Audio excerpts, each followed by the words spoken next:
You won't regret it. Gotta take the old pussy pill. Hey, shh. Hold on.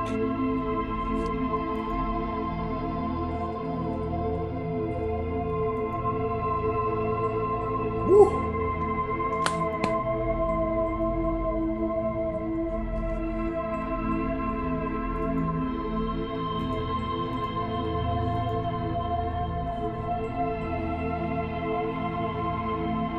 Let's see if it's streaming on YouTube.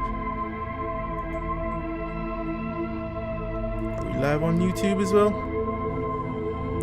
Are we goddamn live? Yes, we are. Yes, we are. Oops.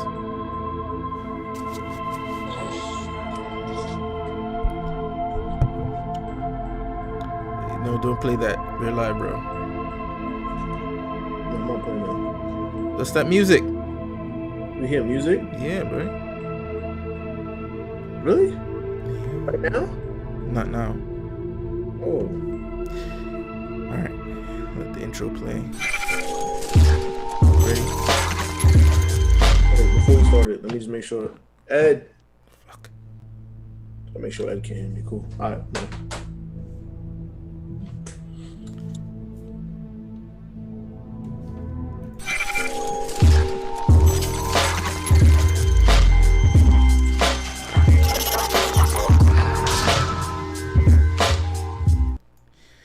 Alright, we live, guys. Welcome to the Pop Culture Galaxy podcast. I'm Mark Bridge, and I'm here with No Genre, Yo, yo, yo. and we're about to talk about that Last of Us Part 2, and we're going full spoilers, baby. Full spoilers. Because there's only one way to talk about this, and that's talking about it full spoilers. But before we go into all details, I guess we'll just go over, roughly overall our thoughts on the game before we get too deep into it. So since you're the guest of the show, want to give me what your overall take is? Yeah, sure. Overall take. Okay, so full disclosure, when I first played this game, I already had a part spoiled for me. You know what I'm saying? We spoke about that. Yeah. So I was under the impression that to some extent that would probably ruin my experience, Right. or hinder my experience in some way. But it didn't for me personally. Like it just didn't. What the spoiler that I got happened within like the first 2 hours of the game, and after that I was pretty much on a ride that then I didn't really know how I was going to end up. So for me, in the most simplistic way, to answer it, it is an amazing game. It passed my expectations in every way. Every anecdote that I wanted them to touch on, that was referenced in the previous game, they touched on. And for the most part, I was satisfied all the way through and through. Yeah. I feel the same. Here's the thing. I'm probably one of the few people who was fully satisfied with the first one and didn't think it needed a sequel, even though, like, I think people... I mean, before the sequel was announced, very few people talked about, hey, maybe they could do a sequel to The Last of Us. But for the most part, no one at the time, including me, think you needed one. And then they announced a sequel out, and then I still kind of stood by the fact that you didn't need a sequel to this game. But whatever, it's Naughty Dog. Let's see what they have, right? Yeah. And the irony is that a lot of people who would have loved the sequel, like, wished upon a star for a sequel to this game, and then when the sequel was announced, everybody's like, yeah, sequel to this game. And I was like, yeah, a sequel to this game. Let's see if it lives, because I think the ending to the first one was just so perfect.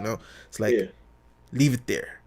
But then when they announced the sequel, everybody was excited. I was a little bit cautious, and I think for the most part, a lot of it has flipped now, where the people who were excited about it played the game. It's not that what they were expecting, but for me and I think other people, Yeah. we saw something significant in the new one, and it's like, wow. It's like, because my whole thing is like, you're gonna give me a sequel to this fucking game, right? You better come with something as thought-provoking as the first one. You can't give me cookie cutter, right? Um, You can't give me cookie cutter, because the first one was like this my orders here. this generational You leap heard? in. Huh? I said my orders here, real quick. Okay, go ahead. Real quick, real quick, real quick. Don't hold on.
Mark, Yeah.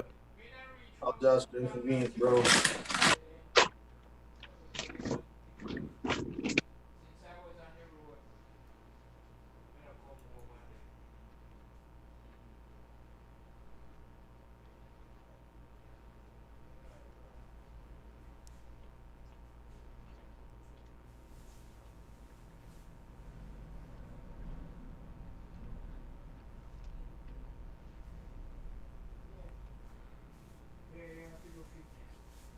You good, right? Yeah. You should have told me to wait till you get your food get here before we start. Nah, I didn't know they was gonna come that fast. Oh. Like I literally just ordered it. Like I guess because they was about to close at Oh, okay. that was like their last order or whatever. So what was I talking about? So yeah, man.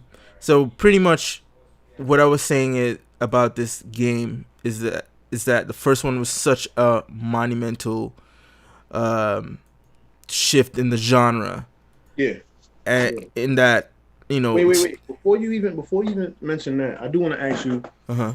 Played the first one. Was you under the impression that this was going to be like another zombie game, or did you know it was going to be whatever? All right, let me see if I can remember accurately. Mm, no, yes and no. In terms of like, I didn't know how deep it was gonna get. Uh, Especially that beginning. That beginning set the tone for what the game was It gonna set be, the tone right? of everything. Right. Like, So I I know. seen that, I'm like, oh no, this is not going to be a regular game. Like, So I think part of me was because it was around that time that The Walking Dead was out, and The Walking Dead was a big show, right? And I think it was that time where it was like, oh, it's a zombie craze thing going on. Everybody's doing zombies, right? The Walking Dead is big. They're doing zombie movies. They're doing other zombie stuff is coming out. I think High School of the Dead came out around that time, if yeah, I'm not mistaken. So it's like everybody was doing zombies, right? So, so yeah, I zombie think craze was on an all-time high at that so. point. I think it was just more of like, um, Naughty Dog, creator of Uncharted series, was like, I'm gonna give them the benefit of the doubt to give me some cool shit, and it's Yeah, like, yeah, it's probably like at most or at best like a good zombie game, like more along the lines of when Resident Evil was good. But Yeah, that's gonna be a AAA quality zombie title. yeah, but yeah, it surpassed that. You know what I mean? Mm. And to do a sequel to that, I think to me it was a dangerous move on their part to try, because Uncharted, you can make Uncharted till the fucking sun come down, because it's like, yeah, it's a simple premise. It's a treasure hunter, right? Or he goes to different tombs, and you can do different kind of stories uh within that series to make it different enough, and they've managed to do so with Uncharted. But to do that with Last of Us, which had such a pristine story, like a story that has like this window of these two people's lives from beginning to end, to then say I want to continue that journey, where everybody, especially continuing that journey, so because the game came out in 2013, they announced the sequel in 2017, so Oh, they announced it in 2016. yeah, around that, yeah. I think it was It was at PSX. yeah, so it's right around the end of 2016. So to announce the game so far from the release of the first one, to then say we're going to continue the journey of these characters, and it's like, that's a huge risk, right? Yeah.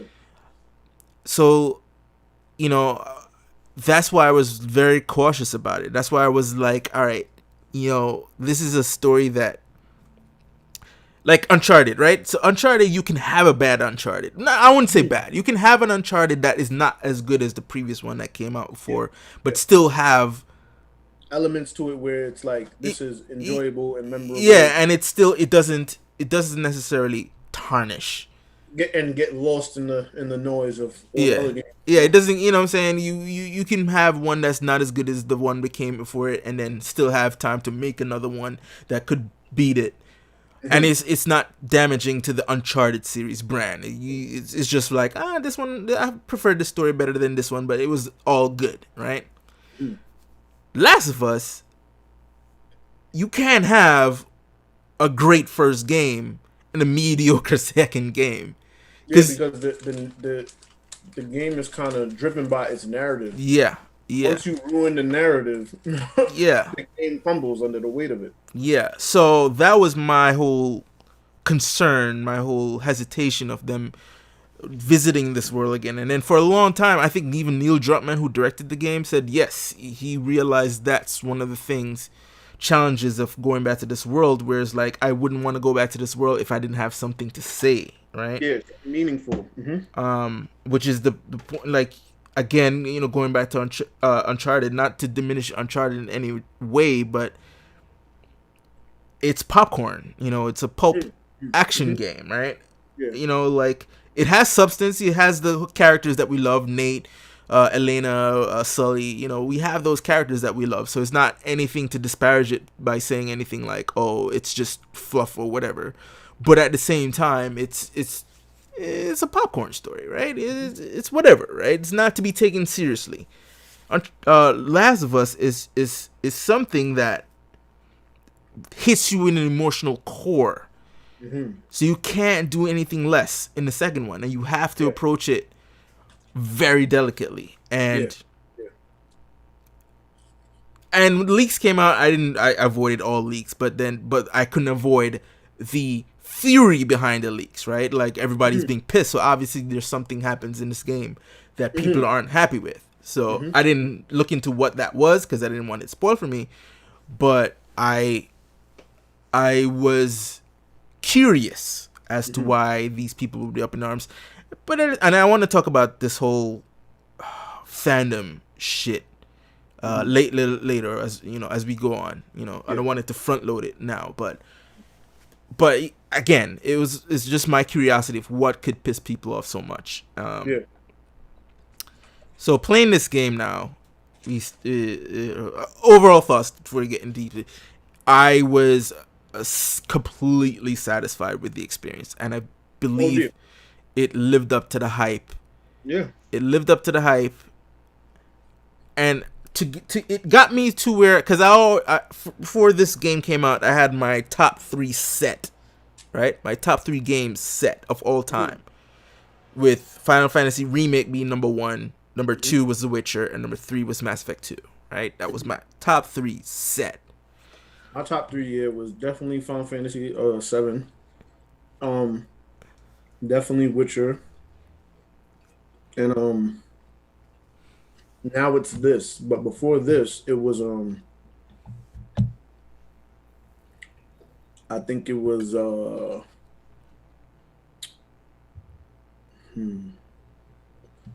weird, but it might have been Mafia 2. Okay. Yeah, I played Mafia. Wait, no, is that Mafia 2 or 3? Which you played the Mafia games? I actually have 3, which I got from the PS Plus Yeah, deal that 3 they is have. with the The the black dude.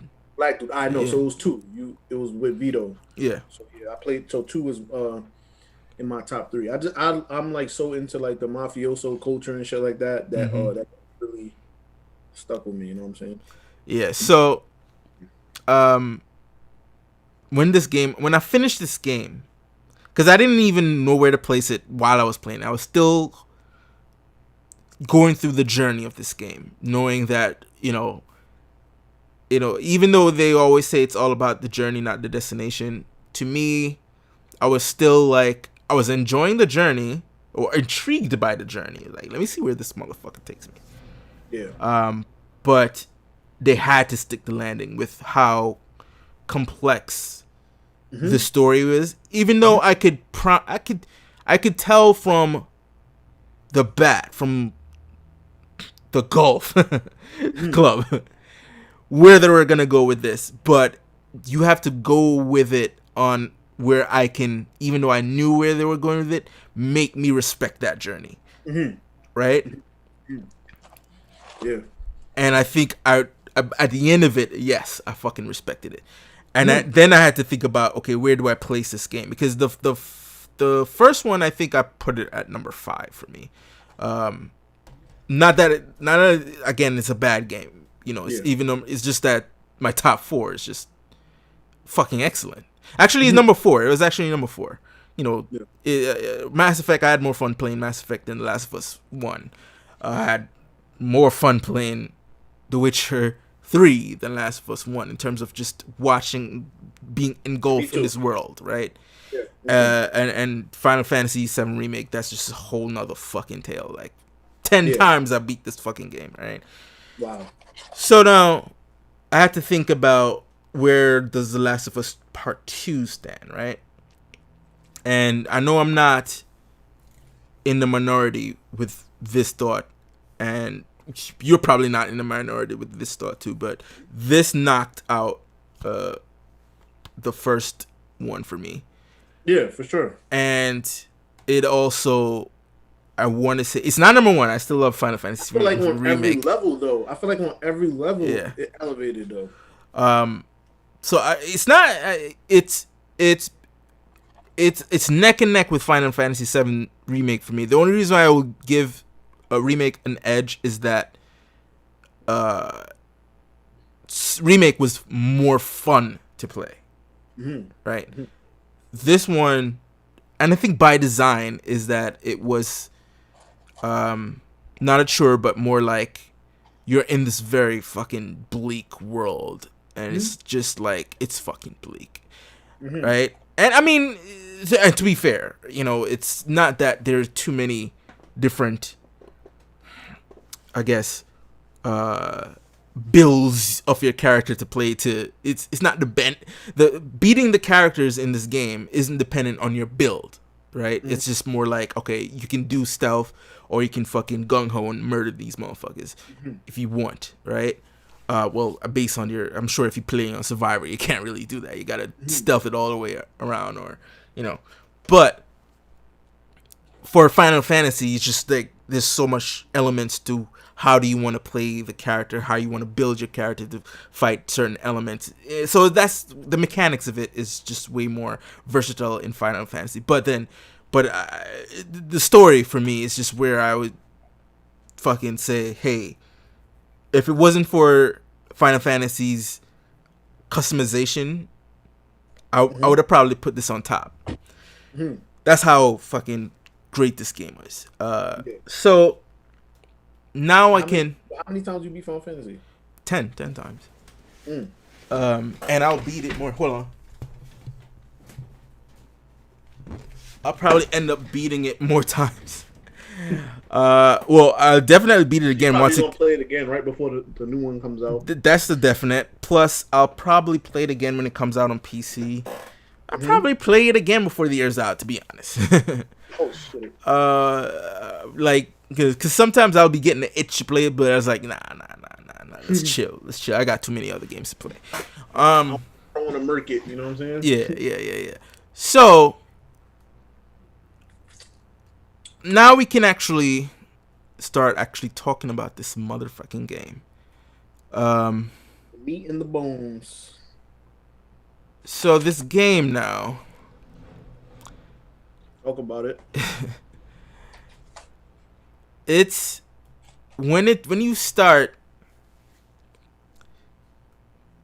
Well, first of all, let's talk about the graphics for a second.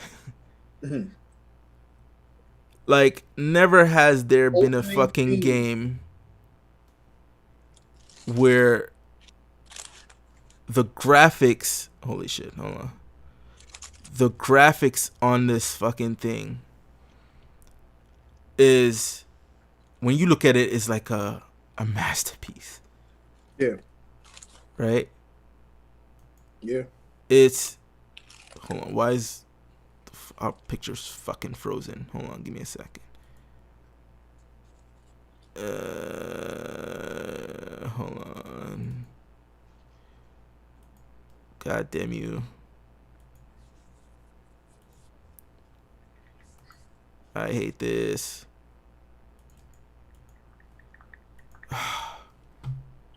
Fucking Zoom. I probably should just use Skype. Skype is so much. Even though people say Zoom is better. Hmm? People say Zoom is easier. Easier, my fucking ass. I think Discord is better. Yeah, but can Discord do? I guess Discord can do video as well too, innit? I think they can. I haven't used Discord in a while, but Yeah, I mean, I just downloaded my Discord as well. So. Shit. Now the fucking cameras are gone. Well, let me just delete these things. Anyway, fucking while I'm doing that, we can actually do it. So what was that? Yeah, the fucking graphics, right?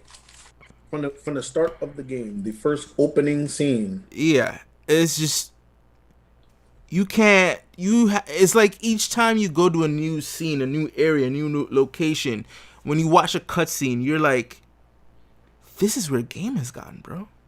Mm-hmm. This is where game has gotten. And I think Mm-hmm. I'm probably one of the last dudes left that fully appreciates that, in that a lot of gamers now, no disrespect to them, but they've grown up in an era They've been where spoiled. this is the norm for them. Yeah, they've been spoiled. Say it. They don't fucking realize we grew up on Nintendo, bro. No, fuck that. When I first saw my first console, witnessing a console was the Atari. Mm. I played that ET bullshit. Wow. I played Pitman. You know My what I first mean? one, the NES.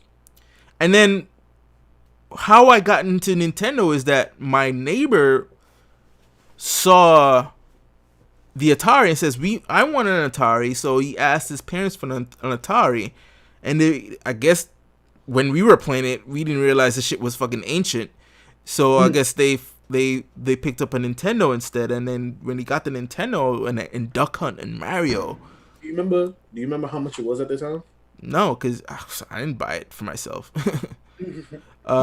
So my neighbor got it, and then I asked for a Nintendo, and then I got it. I got it with Zelda, the gold fucking cartridges. I'm so mad that I didn't realize the value of that shit. Because if I had it now, that shit would have been fucking valuable, man. Mm-hmm. So back to what I was saying, it's like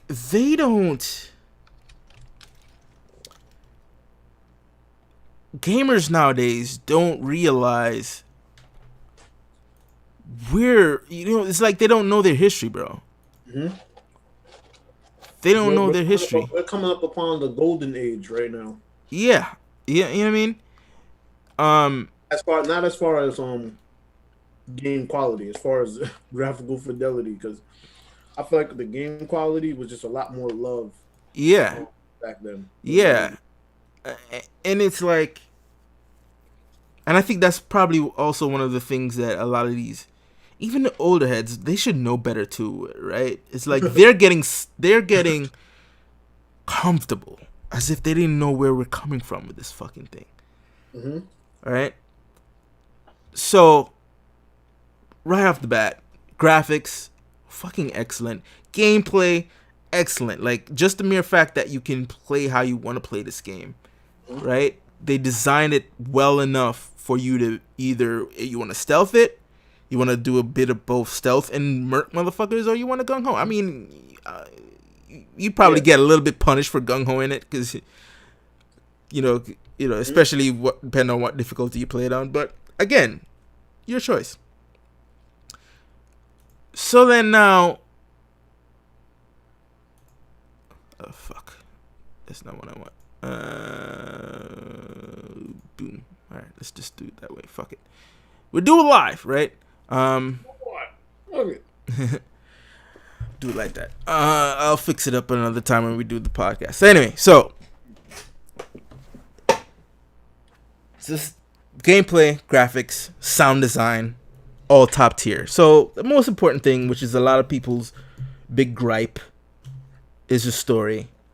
And I guess the big reveal that or spoiler that came out for people that got people up in arms, Mm-hmm. Joel died. Mm-hmm. And to the pessimistic crowd, they could see this as, oh well, they're trying to replicate what happens in the first game with Sarah, right? Mm-hmm. This is the Sarah moment. Mm-hmm. Uh, Which is bullshit, but right. This is the moment where it's like, okay, they want that moment to. But the thing is, you can't even compare it because the Sarah moment happens. It's like The Last of Us 1 begins with a bang, right? Like, it's just like top 5 minutes tops of just calm before the Mm-hmm. storm. Mm-hmm. And then once everything pops off, it's just like popping off till she dies, right? So it happens relatively quick in that game. Yeah, This like one, the first, what, 30 minutes? yeah, probably less, right? Because you can speed through that part too. But then for this game, it's like a slow burn, right? For like 2 hours and change in this game, it's like Yeah. you're getting to be reacquainted with this world. Not only from Ellie, first from Joel to kind of catch up on where this world is. You play a little bit as Joel, and then you take over as Ellie, and then you get to see her environment. You see what Jackson is like. You see what everything is like, and then you switch to Abby, and this is the genius of it all, right? You play as this new character, Abby, and you're playing with her, and you don't know what the hell's going on. So it's like, and I would say this too. I was thinking about this, right? Like, what's the best sequel to any properties, right? Whether it's movie, books, TV shows, or games or whatever, right? A great sequel is a game you can play by itself, or a movie you can watch by itself without having to see the others before it. I'm glad you said that because when you put me on to Witcher 3, Yeah. I never played Witcher 2 or 1. Yep. And it still managed to be in my top three Yep. greatest games of all Yep. time. Yep. And I think you can even do that with. And then playing it, when you play The Witcher, Mm-hmm. it does so well in the nuances of the conversation that it teaches you things that happened previously that you don't even remember. Yeah. Yep. Yep. You've never seen it. So it's like, oh, I didn't know that happened. Yep. But they do such a good way of telling you. And then they have those little the character inventory thing in the inventory section. You can go to the characters and go through their story too. So they did such a good way at, you know what I'm saying? Yeah. Yeah. So I But believe. with Last of Us 2, you could pretty much play Last of Yeah. Us 2 without playing 1 and pretty much understand Exactly. and why these feelings, Exactly. And like it's funny, like the little details that they added to the beginning of this game. You're think as a game or as a player who played the first game first, you're not really thinking about this. You're not thinking about, oh, why did they put that in there? You're just more like, it's guess it's Yeah, just to show, what the world is like. But really, it's to help people who somehow missed the first one. yeah, When Joel is telling Tommy what the hell went down, it's kind of like a recap for us, but it's also like, yeah. It's a filler for the people who haven't played the first one, you and know, then it's also leading up to people yeah, who have. and it also it does more than recap, because that one moment of him shooting the doctor, which he showed in that little recap, Mhm, plays an important part throughout the entire game, right? That mhm, one moment. So if this was your first Last of Us and you started with that, you're reminded of that scene again because of Abby, and you're like, yeah, oh, that wasn't just a throwaway scene. That was an important scene, and you get reminded of that one location constantly. Not only from Ellie revisiting that scene, you see that scene in Abby's flashback, then you see that scene again in her dreams twice, yeah, right? yeah. So that's an important scene that you see in the beginning. Perfect for a person that's brand new to the series. And Mhm, yes, if you're brand new to the game, I guess you do, and I guess for the better, because you don't have that bias going mhm, in. You don't get as much hurt out of the Joel death scene. mhm, You might just go, oh, that's kind of messed up, and you get mhm, affected by, because Ellie's there when if Joel had died, and you just see the scene of him dying, and Ellie wasn't there, and Ellie may have came in at the aftermath, then yeah, for new players it would have been just like, oh man, it's just a drag. But you're mhm, getting an added layer that she's there, right? She's there, and you see the anguish on her face seeing someone she loves die. So as a new player, you will get that. You may not cry as much as mhm, a person who's played the original and lived through Joel, but again, you'll be affected, and I think mhm. that's the strength of this game. Um, so you knew the Joel thing was coming before you played it, right? Um, yeah. So then, how did it affect you knowing it came, and when it finally came? What was your like perspective on that scene? No, like, Um. All right. So I didn't really see the scene. right. I mean, Um. because I think they put that was one of the cutscenes they leaked. Yeah, But I didn't see a scene. What I seen was a screenshot yeah, of his body on the floor. I right. knew him because of the clothes he's wearing. Yeah, yeah. I didn't know how it happened. I Hmm. didn't know who did it. Yeah. And you didn't know when it happened either. Yeah, I didn't know when it was gonna Yeah, happen because at that point it could have happened, because it was a scene out of context. So that scene could have happened midway through, close to the end. either. Hmm. But I think what people didn't think about, or what threw people off, it happens relatively early Hmm. compared to the entire runtime of the game. My 2 hours, question, my roughly question two to hours in. you: Yeah. do you think they made that change last minute to where it happens earlier, or do you think?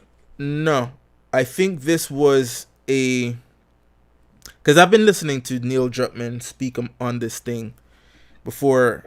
Uh, uh, well, right. I mean, as it was announced, that's when he's speaking about it more, right? No, but I watched him speak in depth about it. I was watching the Yeah, Spoilercast show. yeah. I didn't watch that yet. Well, I started watching it, but I got up to when they're talking, because I just wanted to get their take on the whole Joel death thing, and then I stopped it because I didn't get further than that at that time.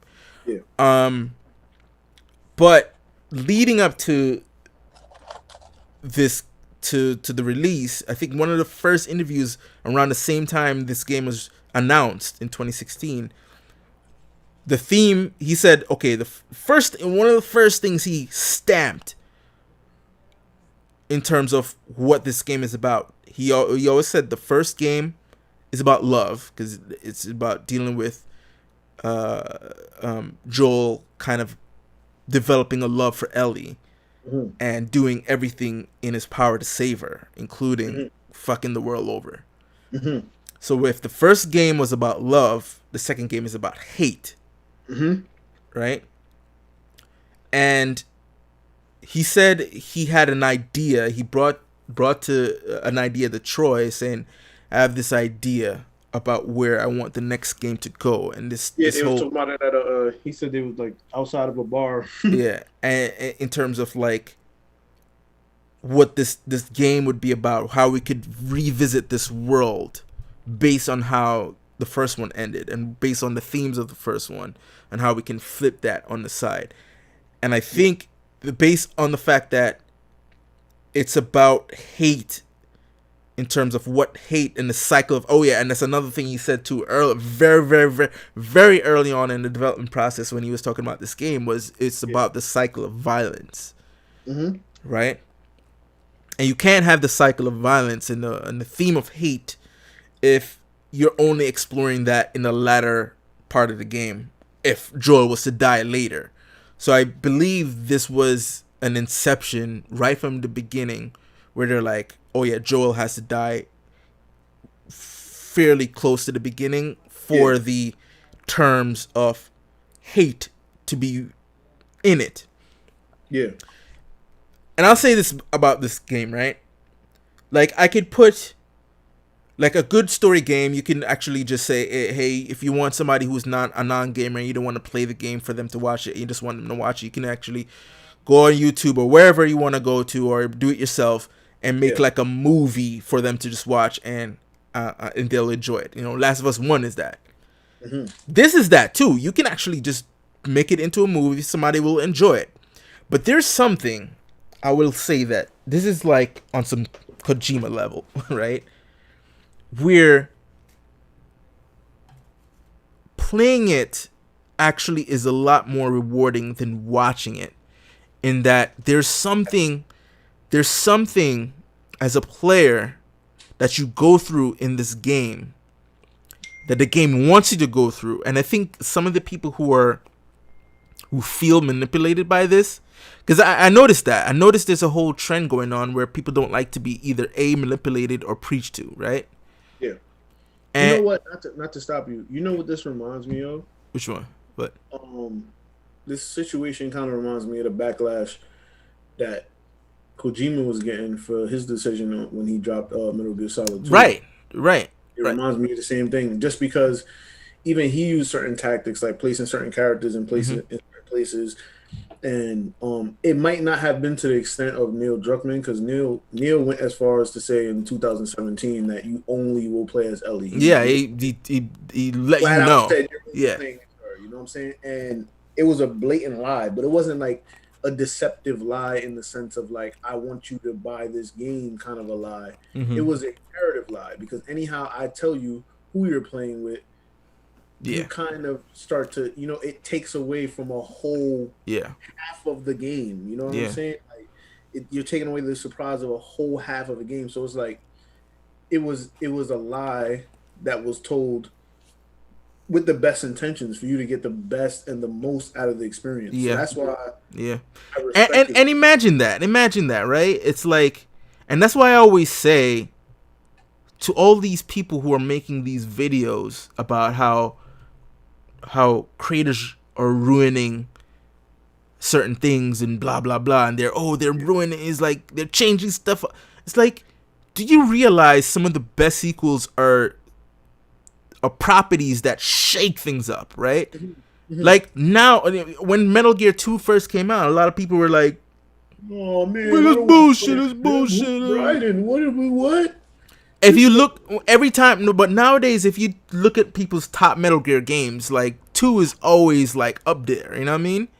Mhm. 2 is always up there. It's like people are catching on to it. When Star Wars Empire Strikes Back came out, at the time, nobody liked it. You know, I mean, they complained like, oh, it's not Star Wars, right? And then in this generation, people are looking at Empire Strikes Back as the best out of all of them. So Mhm. like, my thing is like, people are screaming and shouting till death do them part that this you're ruining our saga. And I have to come to the conclusion, well, guess what? It probably wasn't even made for you then. It's probably made for the next generation who's Well, let me going to tell you this. appreciate it. Let me tell you this. My problem is people have a thing where when they experience something, Mm-hmm. they take it onto themselves Yeah. in the sense of like it becomes them and it becomes their story. Yeah. Yeah. Yeah. So anytime you deter from the story they think you should tell Yeah. after they've taken your story into themselves, Yeah. you're automatically blasphemous. So my whole thing is that it's been like that since the beginning. It's been like that since the first game. This is not a game that is made to appease And that's the anyone. frustrating part about it is like they have this rose-colored Mandela affecting glasses of Yeah. what the first game was this is a natural evolution of the first game. Mm-hmm. This is Mm-hmm. not telling a different story than the first game. Yeah. The only difference is you only dealt with two main characters, which was Mm-hmm. Ellie and Joel, Mm-hmm. right? This game has Ellie, it has Abby, it has Joel to some parts, it has, different Yeah, elements to it. characters Yeah. coming into it. It has Lev, it has Yara. There's so many different characters in it. It's just a natural evolution of the world. It's like a bigger canvas now. But it's still the same world. It's still the same fucked up world. It's Exactly. still the same And you have to ask morally yourself, gray how long, universe. and how long do you think? Because they like to use the word grounded, right? Yeah. When they talk about the game, they use the word grounded. Um, how long in a grounded universe do you think a person is going to survive in a post-apocalyptic situation without getting, in one way or another, extremely fucked Yeah. in some way? Yeah. Yeah. So you can't, on one hand, want a game that's realistic and built on a grounded level, but Hmm. then on the next hand, because you love particular characters, want them to never. Exactly. It was like, what do you think this is? The Avengers? You know what I mean? Yeah, Like, you can't have both. You we know what I'm want saying? what they wanted Last of Us 2 to be the same thing as 1, the same shit. It's like, bro, like, come on, man. This to me was the only, almost the only way they could go, because a lot of people always said, oh, you probably hear sirens in my bullshit. I heard, "Yeah." I'm like, Oh, so the people always say, "Oh man, there's so many different ways you could have gone with the story." One person even said, "Oh man, you could at least made this the third game, and then the second game is Ellie and Joel doing." yeah, It's you like, could have made the ending with Joe dying, and then the third game. yeah, I'm like, yo, they, it's like, why, that shit is so unrealistic and dumb. It's like, yo, why? bro, what? And that's what I'm saying. It wasn't made to appease to anybody, right? They're writing this story. This is a journey. You Yeah, either take the fucking journey or yeah, you don't. When this dude who wrote Game of Thrones, you think he's writing the fucking books? exactly. Hey, And I can't do that because you, that might get the and you know story. what? And you know what's fucking crazy about that? Say if it's a good thing, because the first game book came out in '96. No internet, no fucking Twitter bullshit, right? Mhm. First book came out in '96. Second book came out '98, and the third book, where the Red Wedding happens, came out in 2000. Mm. I shit you not. If the first book came out within the between the aughts or the tens, I say the Yeah. 2010s, if the first book came out within the 2010s and the third one came out now, the third one, which Hell. is considered, the third book is considered the best out of the 5 that's come out so far. Mhm. The third book is considered the best. You know how much people would shit on the third book if it came out now? If it was just releasing now? Oh, they killed Rob off. Oh, they killed Catelyn off. Oh, they're killing this. What the fuck? Mhm. And they did. They did Rob so dirty. Not only did they kill him, they cut his head off and sewed his wolf's head onto his body. They're spitting on Rob. This dude spit on Rob. He's spitting on the fans. No, motherfuckers. Shit happens, bro. And I think that's and I think that's one of the things that I think is that sort of virtual wall that people has put in front of them why they're angry at this game, and because they're so fucking pissed, which I think is a point, but they're missing the point, right? Facts. And that's but they're taking it to the next level where it is like they refuse to listen to anything else. I've passed that. I'm angry. Fuck what you want to say after that. I'm angry. Let me be angry. Yeah. Right? But if you're following this game, right, and this is why I say it's one of those that, yes, you can watch it and enjoy it, but there's something to playing it, because it fucks with your emotions, because you're, for the most part, you're as Ellie, and as soon as Joel dies, you say, oh yeah, on site, everybody's dead. As soon as I get better, as soon as I get on this mission, you, and that fucking big bitch, they're dead, right? Right? And then as the more you progress through Ellie's vengeance, you've seen a little bit of cracks, right? You've seen a little bit of cracks. And then right at reach the crescendo, you're in front of Abby now, and shit is about to go down. Whoop, flashback, which I knew they were gonna do, right? I kind of knew they were gonna make you play as Abby to experience why she wanted Joel dead so badly. And they reveal that pretty earlier on. As soon as you touch as Abby, they pretty much tell you right off the bat. You know, instead of playing that out long, they tell you right off the back, as soon as you touch Abby, why she wants Joel dead. And yes, it's because the doctor that Joel fucking kills in the first game is her father. For no reason. Because and this is why it's not morally gray for me. You know what I'm saying? And this is why I like the different interpretations of the game, because it's such a good narrative that you could kind of come up with your own theories. But my whole theory, it would have been morally gray if he would have took her and killed whoever he had to on the way out. But instead, he ran through everybody. Yeah. Nobody was off the table. He shot the surgeons. He shot the surgeons' helpers. He just everybody got fucking murked, man. Everybody. And his thing was like, listen, if I leave any of you alive, you're gonna come back. You're gonna try to find Ellie. Everybody gotta go.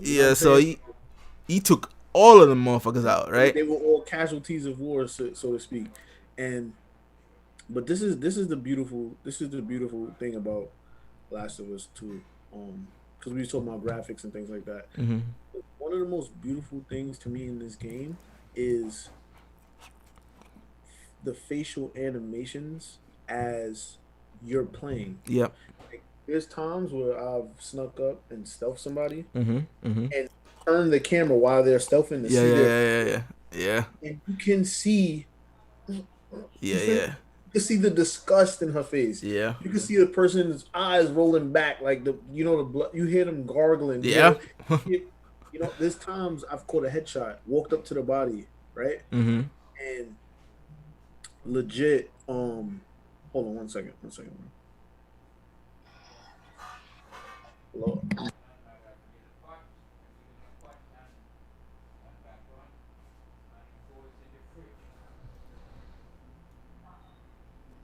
Hello? Yeah. So there's times where so you're doing like there's a time I shot somebody, right? And with a headshot. And I walked up to the body and the blood is still like it's literally leaking. Their eyes roll back like this, and they're like the blood is literally leaking down their face and coming out their mouth. Level of detail is crazy. It makes you feel right. It makes you feel like every kill doesn't feel bland. I remember the first one, it felt like story was great, but I remember killing felt like bland. I felt like I'm just killing a regular person, like a regular like NPC. Right. When I killing these people. Yep.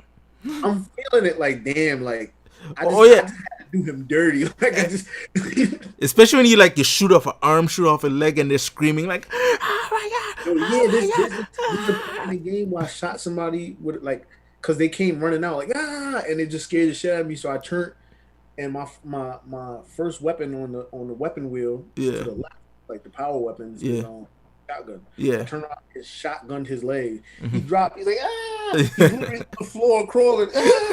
He's not even dead yet. You know what I'm Yeah, saying? He's yeah, still crawling. He's still trying to like lift his gun up. So yeah, I yeah. shot him again. Whap! I'm like, yo, this game is Yep, crazy. yep. But listen, I experienced something in Hmm. that game that I can tell you for sure. Almost 90, no, 100% of people who I spoke to have never experienced this or noticed this in this game. Yeah. So there's a point in the game, right? Hmm. Because one of the gripes people have is, oh, I don't believe Ellie can kill all these people, and then when she kills certain people, she starts feeling like regret and da Yeah. da da. It's like, no, she's been feeling that since forever. Like you can like at certain points during the game after she does some shit, Hmm. you actually like I don't know if most people don't really pay attention to the character's face because you're looking from Behind, behind. Yeah. blind perspective. So but if you notice during the course of the game, Hmm. her facial expressions change. When you first start, she's like, pretty regular. Like when you Yeah. just look at her camera, her character, she just like Yeah. Yeah. Yeah. Yeah. looking around regular. Yeah. After the Joel shit, she's just like, Right. you feel me? And then when you're on the mission to do what you got to do, she's like, you feel me? Like Hmm. disgruntled. Like you could see and mind you, after you kill, right? After Hmm. you kill what's her name? Nora, right? Yeah. Yeah. Yeah. After you kill Nora, most people have a gripe with that situation. But after she kills Nora, you literally see her a scene where she's looking and she's just like lost in space, thinking about all the things she just did, Yeah. like, Yeah. and how much it's affecting her. You feel me, Hmm. bro? If you don't, and this is what that people don't notice from that point on in the game, right? Hmm. Every time, well, prior to that, I used to go look in the mirror, right? Right. When you go look in the mirror with Ellie as you're playing with her, Yeah. she does different stuff in the mirror. Like any mirror you stop at, like if you stop at a mirror, you Hmm. press L2 to zoom in Hmm. and look at her. She does different things. Like sometimes she'll go like this, other Right. times like this. She'll just do different things. You know Yeah. what I'm Yeah. saying? Um, and I like that little addition. But bro, after the Nora situation, Hmm. time you go to a mirror after that, she Hmm. doesn't look at herself. Yeah. She don't want to see herself. Like I'm telling you, like if you start the game from that point and you Yeah. go to a mirror, she will not look. She'll just and no matter which way you turn her, she'll turn the other way. Like, Hmm. and it shows on her face that she's literally not trying to look. Because when you turn her towards the mirror, she'll go like this. Like, Yeah. Yeah. Yeah. you turn her this way to look at it, she's like this. Like she can't even live with herself after the things she's been doing. So Yep. the gripe about she's been killing people the whole game and they don't go in depth about how she feels about it. And like It's just that's what I said. It's like when people have a hot take, is what they like to say. It's like they have a hot take and just everything is blinders after that, right? It's yeah, like, all right, I'm not even trying to hear your point of view. I'm not even trying to hear. Okay, well maybe there's something in this to suggest otherwise, right? No, fuck that. I have my feelings, so I'm gonna live out on that feeling. So yeah, one of the things that so I wanted to say in terms of just the sheer rawness of playing the game to get that feeling. So you're playing as Abby, right? And this is at the point where you're starting to care for Abby now, and then you care for Manny a little bit too, because Manny was like a piece of shit when he spit on Joel, but then he's like, all right, yeah. all right, all right. I feel this dude. He kind of chill. You cute. You cool dude, right? So you fucking getting sniped at, right? And you're like, yo, this motherfucker is hitting me. I can't wait to fuck this motherfucker up, right? Yeah, yeah. So we're going through, and then Manny gets shot in the face, like, fucking Manny, no, right? Yo, but And then you're like, oh my god, I can't wait, son. And then the dude hits you with the fucking door, and it's like, oh, that's wrong thing too, because we got about to go fisticuffs with fucking, oh, I'm about to fuck, and then, oh shit, it's Tommy. Oh fuck. facts, bro. I was not expecting that. It's like, oh shit, it's Tom. I didn't expect that. I'm like, yo, what? You And know. then another gripe, like I'm happy you mentioned that because another gripe people have is they talk about how there's no build up to certain deaths. Like when you talk about Just when he walks in, Mm-hmm.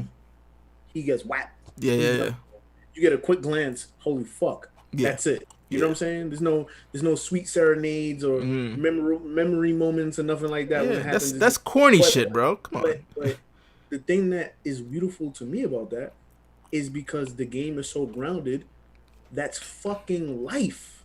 There Exactly. is no fucking build up in life. Cause There is no sweet moment before a person gets yeah, killed. There's none of that. You cause feel me? they, It's they just they keep saying shit dead. like, "Oh man, the way how Joel went out, he shouldn't have went out like that." It's like, You should have been a build up. You should yeah, have been able to fight and lose, and they jump it you or should have did it. been him saving Ellie from some horde and some shit. And That the shit would have gunshot. Yeah, no, bro. the fuck. No, that's not realistic. Yeah, it's It's not like fucking I realistic. don't. That's what I'm saying. Is people once something comes out, right, that shakes up a generation, people latch onto it so much that they're They think it's theirs now. yeah, No, and Naughty and Dog. This is and the thing is, they have this thing about it in their heads that you can't change your mind about it, even when it's not about that. And when you're showing them it's not about that, they're like, "No, you're wrong. You completely messed this up. You completely changed the whole thing." No, we didn't change any goddamn thing. This is yeah, an yeah, evolution of the thing that you were that you loved. yeah. And then I hear another thing about it is people, multiple reviews I watched, people saying things like, "Oh, what happened to Ellie?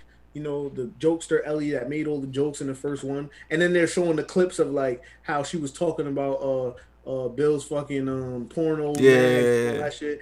And then they're making jokes about the shit she was saying, the joke she was making to Joel about him being old and shit like that. It's yeah. like, so why don't we get any of that, laughing banter from Ellie? Like, why is she this stone cold killer all of a sudden? It's like, yo, bro, do you not see what the fuck is going on in her fucking life, bro? Like, are you not playing this game?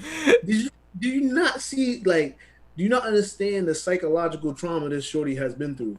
She had to shoot somebody in the fucking face when she was 14, bro. Like, I'm like, she has a lot of things, that traumatic experiences Yeah, that she was almost fucking ate by fucking cannibals. She was almost raped. She was almost like, we could go we could go any direction you want to go. Like, she's been through some fucking shit. She made yeah. friends on the way. Tess died. And she made the other friends, the other boy and his younger brother. Mm-hmm. He got cool with them and close with the younger brother. He turns into infected, tries to, kill her. Mm-hmm. Then have to kill him, and then she watches another dude commit suicide right in front of her. Like, Yeah. and then she gets out of that hellhole 4 years of pure, damn near pure fucking bliss. You know what I'm Mm-hmm. saying? Of Mm-hmm. living in a tight knit community, having the opportunity to have friends, fall in love, go to school, watching Yeah. movies, all the Yeah. things that were she was deprived of because she was born in a post-apocalyptic setting. So now she gets to live in this particular setting, Yeah. and then that's fucking snatched away from her, and she's thrown right back into the hell in the worst type of way And on by top of that, losing she's pretty much probably the only person on the planet who she had some type of real kinship with. You and know what I'm and saying? and on top of that is she's also dealing with the guilt in that for 2 years out of the four that they've been living in that place, she's been giving Joel the cold shoulder. She's Facts. wasted about 2 years out of that time Facts. trying not to, even though she, that's the thing about it, she understands why Joel did it. She fucking understands it, but she And that's why she's willing to create a space to try to work yeah, past what she yeah. gets. And You then know? it's like the night off, because for the whole time you're playing this game, you're thinking, oh, she never got a chance to really make up with Joel, right? And that's why she's really torn up about it. But she did. By the end of it, you realize, oh yeah, there was that talk that they had Yeah. right before, but the reason why it's still sore for her is that that moment is also taken from her, where it's like, all right, I made the first step in mending things with Joel, but I never got a chance to fucking work on that. Mhm. And he's taken from me, and I hope he knew that I truly loved him, even though for the 2 years I've been basically super angry at him. Yeah. And she's still, because she's saying, I don't know if I'll be able to forgive you. So she was still on that mode, like, I don't know if I forgive him, but I'll I'm still, trying. I'm right. trying for you. So, but then it's like, oh, he's That's it. I dead. love you. I love you moment. You Yeah, know what I'm saying? but Without he's saying it, that's yeah. their you know. And then it's like, oh, he died without her knowing if he knew. And that's life. Yeah, That's the most beautiful thing about it. That's how life is. yeah, We don't, yeah, there's no build up or proper preparation to someone's death. You don't know when it's gonna happen. The shit just happens, and you're like, "Fuck me." You know, I there's a lot of regrets, and that's why I also love the way in which they deliver these moments that they have yeah. because it's usually on the random. Mm-hmm.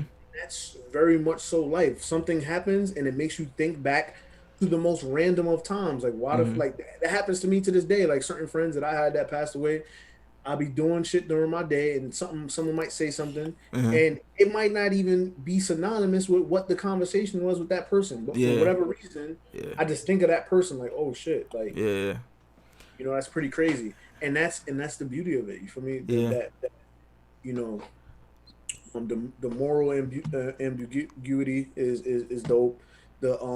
The depth to certain characters is dope. Mm-hmm. The things that you can understand that aren't being said is dope. Like you can literally look at a character's facial expression and know exactly what's going through their mind right now. Mm-hmm. Like Mm-hmm. they don't have to say anything and you just know. Like, and I feel like that is so difficult to do in the medium of a video game. Like you know how Yep. difficult it is to capture the depth and complexity of human And emotion it's just ranges. your emotion ranges so much, right? Where it's like right at the beginning after Joel dies, you're angry. Yeah. Then it goes to sort of like this almost sad look at Almost dreamlike. Like, yeah. is this really fucking happening? And Like, am then I as soon really as here? you Like, take over to Abby, and as soon as you really starting to get into Abby's world, realizing, oh, the last place you left off was at the theater where shit is about to go down, and you're like, wait a second, now I'm actually starting to care for Abby now. yeah. Now And I'm some people saying, "Oh, I don't care for her." yeah, I'm because like, "Yo, bro, I definitely yeah, started to care for her." Like, it's just their anger. It's just their anger is like they're like la la la la la. You know, like, I don't want to yeah, hear they anything don't care else. about nothing. They don't want to hear nothing. So Yo, Mark, I use a men's room. Well, I'm gonna get. Let me see if Ed wants to come on here real quick and talk to you about where he's at. you said what? I use the men's room. I'm about to see if Ed wants to come over here and talk where he's at real quick. Okay, all right. Ed, pull up. Mark, he's on the podcast. No, he's on the podcast.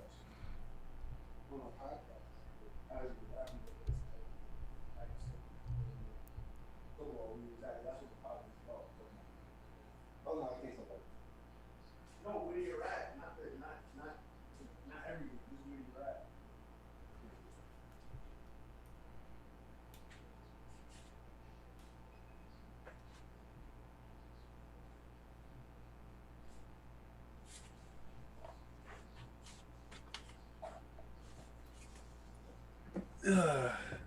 You, What's up, sir? what's going on? So where did you get up to? Day 2 Seattle with Abby. Okay. So general thoughts so far about the game. It's great. It's excellent. Can't complain. Nice, nice, nice. So like when you said day 2 with where? With Seattle? Abby. Okay.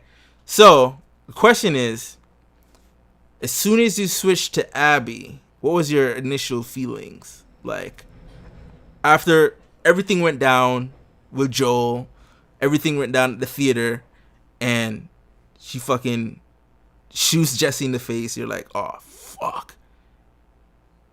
As soon as you get in control with her again, what was your initial thoughts? Um, Was it like, I don't want to play with this bitch, or you're like, you know what, let's see where this is going? nah, I definitely wanted to see where it was going. I just didn't think it was gonna be as much. Like I thought it was gonna be more like just like some more flashbacks, how you did, or you got a little bit, but it's definitely is a whole nother game with her. Right, I didn't right. know it was gonna be that. But no, I'm glad because so far, um what you call it, there was some because even in the first game I Mm-hmm. felt like the way it ended, I felt like Joel was the Joel, that was kind of fucked up what Joel did. Right. Right. So when she in the beginning, when you meet her in the beginning, and she's like looking, I knew immediately like she was looking for Joel. Like Mm-hmm. when she was like when she saw him, Yeah. I knew it was directly for him. Yeah. You know what I'm Yeah. saying? Yeah. And but I didn't know. I didn't know to what extent. Like you know what I'm saying. And it was good that they gave the backstory on what's going on with her and and her father, and then yeah, nah. So I like this aspect of the game because it just gives you more insight, and then I also like Abby's part because it tells you more what's going on with the entire world, which Yeah. Yeah. Yeah. It's like, which cause it's funny, cause it's like it also thematically plays into each portion of the game, right? Because Ellie is laser focused on vengeance, so he's not. It's her campaign is specifically designed a certain way to just not really see what's going on in the throughout the world. It's just like, oh, this is where a wolf is. This is where a wolf is. Let me go to that point. That point. mm-hmm. Abby at that point has pretty much gotten her vengeance. So it's like, all right, what is she? What's her state of being now? All right, it's back to square one. It's back to reality now. It's like, all right, my whole laser focused mission to get Joel is complete. Now it's back to what the hell the wolf is about, which is their whole beef with the Seraphites and all that shit. So it's like you're getting to see the bigger world through her eyes because her focus isn't laser focused like Ellie's.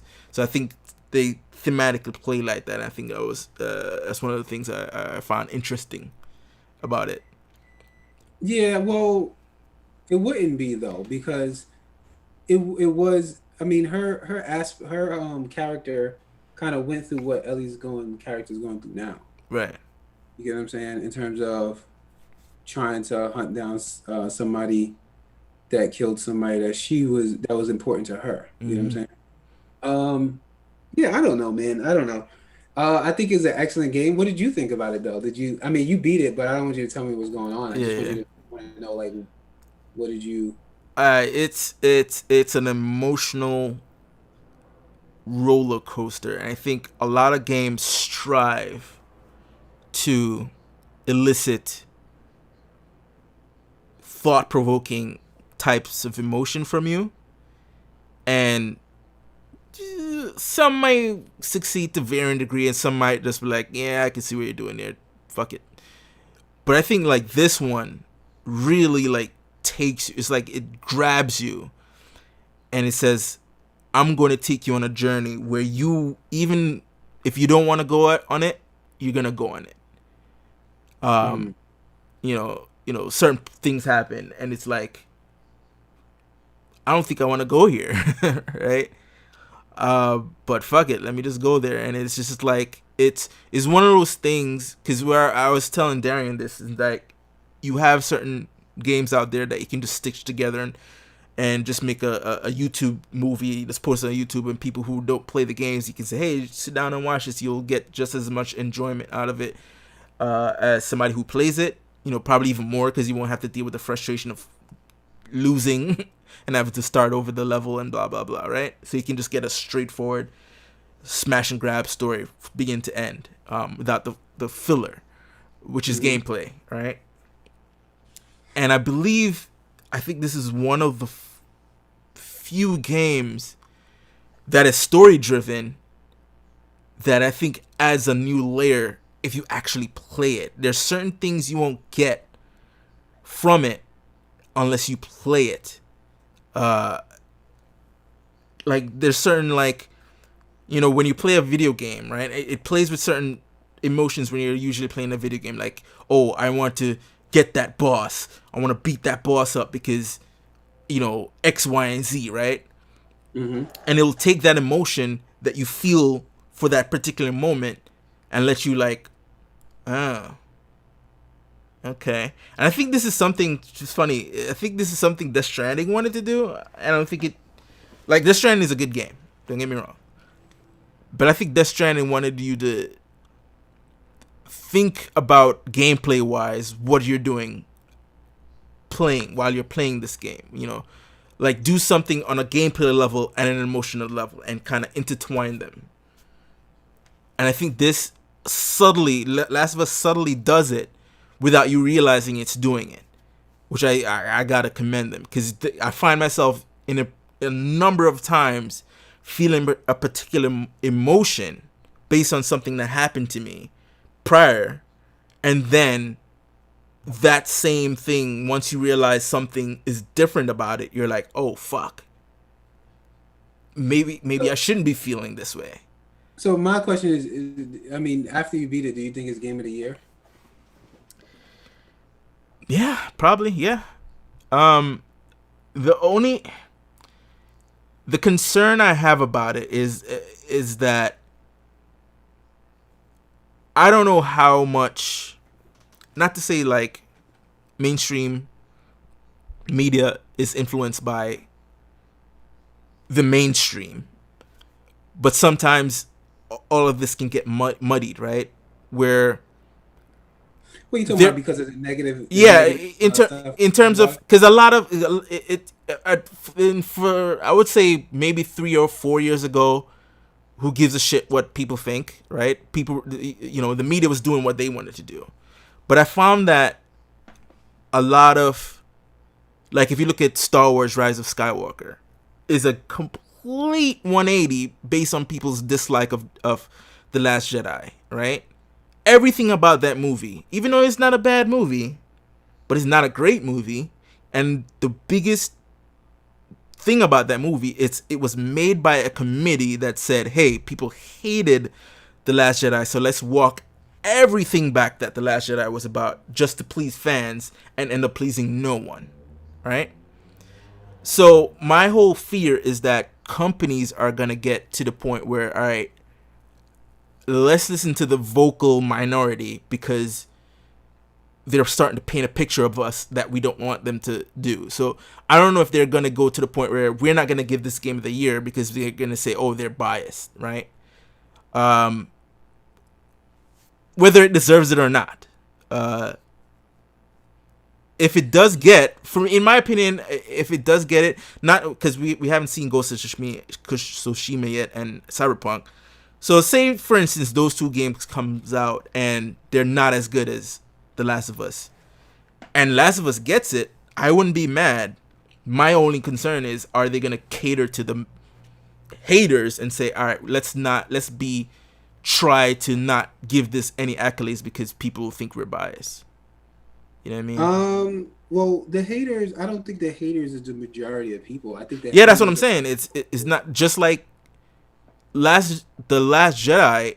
People like to paint a picture that it's the majority of people hated it. No, like, a movie doesn't make $1.5 billion with majority of people hating it. That doesn't work, right? well, I But think the they last of still they still listen. It's like they still listen to a lot of the haters of The Last Jedi and made Rise of Skywalker to try well, to walk everything back. yeah, but the Last Jedi, I think the Last Jedi that's the first one, right? That was the first one. No, that's the second one. Second one. Second one. Okay, so I think the only difference with the Last Jedi was because Star Wars is a different property in itself, All right. and I can't make the comparison only because there's a lot of people who will just go just because of the Star Wars movie, Mm-hmm. and you know the second Star Wars movie, there was just a lot of things in the movie that people didn't agree with, like Super Leia, and you know the I just think that there were certain aspects of the movie that it was just really unlikable because the general population really didn't like the new Star Wars trilogy. Oh, even though they went to all go see it, it's like it's kind of like it's like it has a fandom that's just never gonna die. They're gonna go always see Star Wars, hate it or love it. But Mm-hmm. the general principle is that they didn't really like this one compared to the other Star Wars movies, and and you can't say it was a biased view because even like Rogue Squadron, you know, was they consider that a really good movie. They just didn't like the Ray trilogy too much because of the way it was narrated. That's why I can't really agree with you in terms of this aspect because this game, the people who are the loudest are the people who pretty much review bombed it, because it was like on Metacritic, I think it was like 37,000 people that literally review bombed it when the game dropped. When they was able to put their shit in, they just put it in and they review bombed it. So because and then when you even think about it, right? When you think about their gripes with the game, it absolutely makes no sense. Right. Like their gripes literally make no sense. Like the game, it's not even like the narration was bad. A lot of the time, they're just bad the with the direction that the story went. You know what I'm saying? It's not even like, so a lot of the time, most of the time, the people who played the game, they already had a negative view while going into the game. Right. So they if you listen to any of the reviews that I've listened to, is more like they hated the game up front. You know what I'm saying? So while they're playing it, they already know what's gonna happen because they already got the leaks. Remember the leaks came out and kind of told them certain things was gonna happen anyway. Yeah. So they already was hating the game. You get what I'm saying? So now when they see that part go down and then they start going out throughout the game, they already hate the game. They're just specifically looking for reasons to continue to hate it. Yeah. As they're playing the game, they're trying to find things that is wrong with it. Yeah. But just me getting up to where I'm up to, right? I'm a huge critic, and you know I'm a huge critic with games. You know, because I fucking hated Final Fantasy VII's ending, right? I fucking hated. They Final Fantasy VII pissed me off. It just made me mad. But this game was written is written really well. The graphics are done fucking like you can't see. I don't see. All right, take away your bias if you want. Like let's say, like okay, like to me, I don't think the story is the best thing since sliced bread. Like I like theoretical ideas. Like I like the Matrix, but so this is not the Matrix. You get what I'm saying? But it's even like Uncharted 4, right? Right. Uncharted 4 was a masterful. It was a great game, right? The only issue to me with Uncharted was it was just a lot of platforming.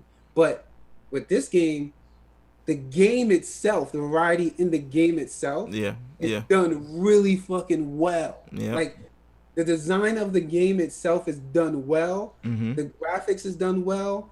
There's little details in the game that is just done really well. The narration is done really well. It's like you can't, from a technological perspective, I don't see how you can say, like, I can't find a fault with it.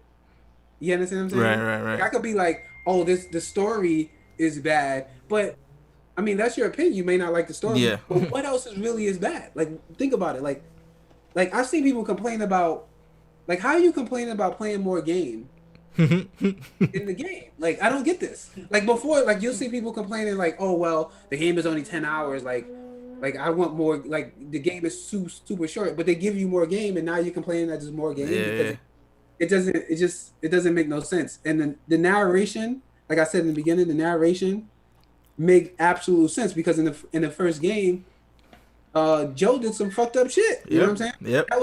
And you can't come into this game thinking, oh, I just want Joel is the main guy. I think he's the good guy. Yeah. Like he's not a good guy because at the end of the game, of the first game, he did some fuck shit.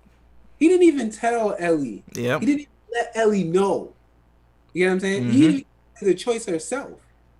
Exactly. I think people just keep forgetting that. People keep forgetting that element of the story about Joel not being a good guy. I mean, yes, while you're playing with him, you're identifying with his journey going through it while you're with Ellie because, he's a likable dude. But on a whole, if you think about the things he's done prior to meeting Ellie and the thing he did after he met Ellie are all fucked up shits. You know what I'm saying? Because he even told Ellie, like, that scene in the first game when one guy was pretending to be hurt, like, oh, I'm hurt. And he told Ellie, yo, floor it, hit him. Right? And as soon as he hit the dude, a bunch of dudes start coming out and attack. And then after you finish that whole fisticuffs, Ellie asked him, like, how'd you know that was going to happen?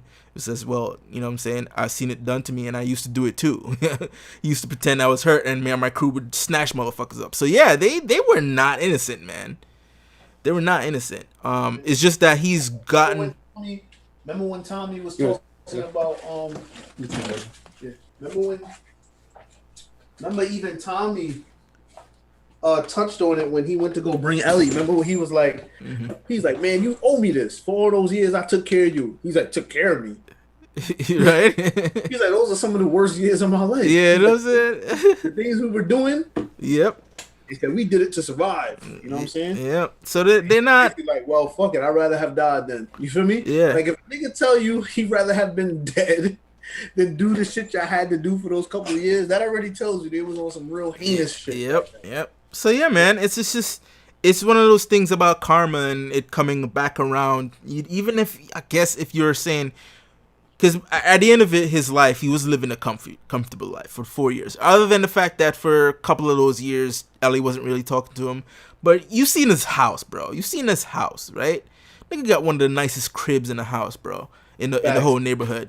You know what I'm saying? Everybody respected him. Everybody respected Joel. You know, everybody had mad respect for him.